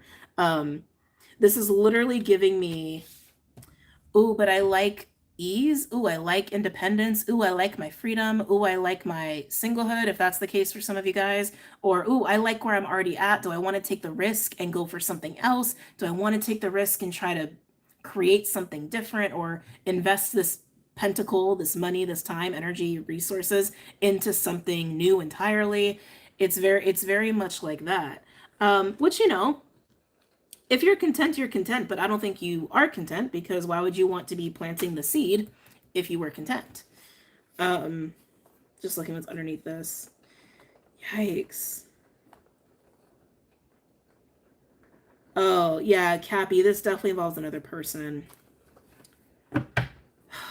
Wow. So under the Ace of Pentacles, we have the Three of Wands. So again, wanting to plant a seed, cultivate something, bring something into form that is promising, especially with the Three of Wands, and can lead to something in the future. But then, Three of Swords, Queen of Wands, Two of Cups, Five of Pentacles. For those who don't read tarot, this is basically heartbreak because of a connection. That's what this is. This is heartbreak, maybe even loss of money because of a connection. So Capricorns, again, whatever is being seeded here potentially, you want it. It's promising. I think you are definitely doing this with another person. Some of you aren't. Some of you, this is a solo thing. I think most of you, this is with another person. And the ghosts of the past are biting both of you in the ass. Or one of you. Biting somebody in the ass, okay? And I also say that because with the Empress, we have the Two of Swords, the Six of Cups, which is also past energy, with the Seven of Swords. Sorry, that was my alarm. So Cappies, don't let fear win. That's what it's coming down to. You don't have to let fear win. Learn from the past, always. Always learn from the past. And I will say this to you, Capricorns. So we talked about this in the very beginning of the video, where oh, I see you, buddy. He just did the slow blink at me. The Moon in Capricorn creating the grand cardinal cross, right? Between yesterday and today, creating this like threshold moment, this threshold energy. Part of that grand cross is Jupiter square Chiron. And I said this in the beginning, but I'm going to say it here again. Jupiter square Chiron is going to be around all the way up through January, I believe, and will peak, go into an exact square a couple of times. And the first one is going to be October 23rd. The reason I'm bringing that up, Jupiter Cancer square Chiron in Aries is going to help a lot of people learn from their past. And we've had some of the energy amplified recently because of some South Nodal Virgo energy with Orcus and Venus, when it's not important here. But the fact that I kept getting December with you, and you are a cardinal sign, Capricorn, right? And I bring up cardinal because of Cancer and Aries in the square. Learning from the past may be a very big lesson for you, especially if you have any other prominent cardinal angles or celestial bodies in your chart, 20 to 25 degrees. You could even go up to 29, I would say, since they're going to be hanging around for quite some time. And that's just what I'm seeing here. If this makes you happy, if that makes you happy on your own or with another person, then be happy. You have been through the past. It's your past. You've been through it. It's your history. You've already lived it. You have probably already learned what you needed to learn. You don't need to continue to be scared, right? You don't need to continue to allow that to like dictate your actions or prevent you from things you really want or prevent you from happiness. You don't have to allow that to be a thing. And I feel like that's a huge lesson here for you or someone you're dealing with or both of you. Okay.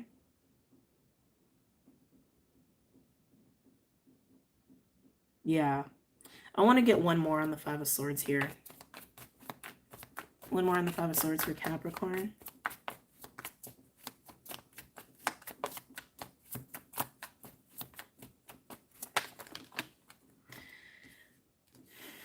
That's kind of the perfect card. Judgment. Judgment. I think Aquarius had Judgment, actually. And it's interesting because King of Swords is also Aquarius. So you could have Aqua in your chart. It is your neighbor. I would be shocked if you didn't have some Aqua floating around somewhere. But yeah, Judgment coming in here. It's also pretty clear. So it's like defenses are coming up. Fear is creeping in. Boogeyman of the past is creeping in. Oh no, when last time I did that, I lost money. Oh no, last time I did that, I got really burned. I got hurt. I'm not living through that shit again. No, I'd rather be solo dolo. No, I'd rather not take that risk. Whatever. Whatever the excuses are, right? Whatever the excuses your ego is telling you to feel safe. But judgment is poking you. Judgment is going, no, let's see the truth of this. Let's look at this from the bigger perspective. Let's call a spade a spade. Let's like look at the patterns, the karmic shit that has gone on here that's making you feel this way or making you scared. Like, what is it that you're actually really wanting, and why would you potentially sabotage it or turn away or be hesitant? Let's call judgment on it and get very clear about it, essentially. Interesting. I can't leave the Page of Cups alone. Sorry, Cappies. You're the last one, so it's like, I don't know. I think that's why I'm lingering on you a little bit, because you guys are last. Let's get one more on the Page of Cups.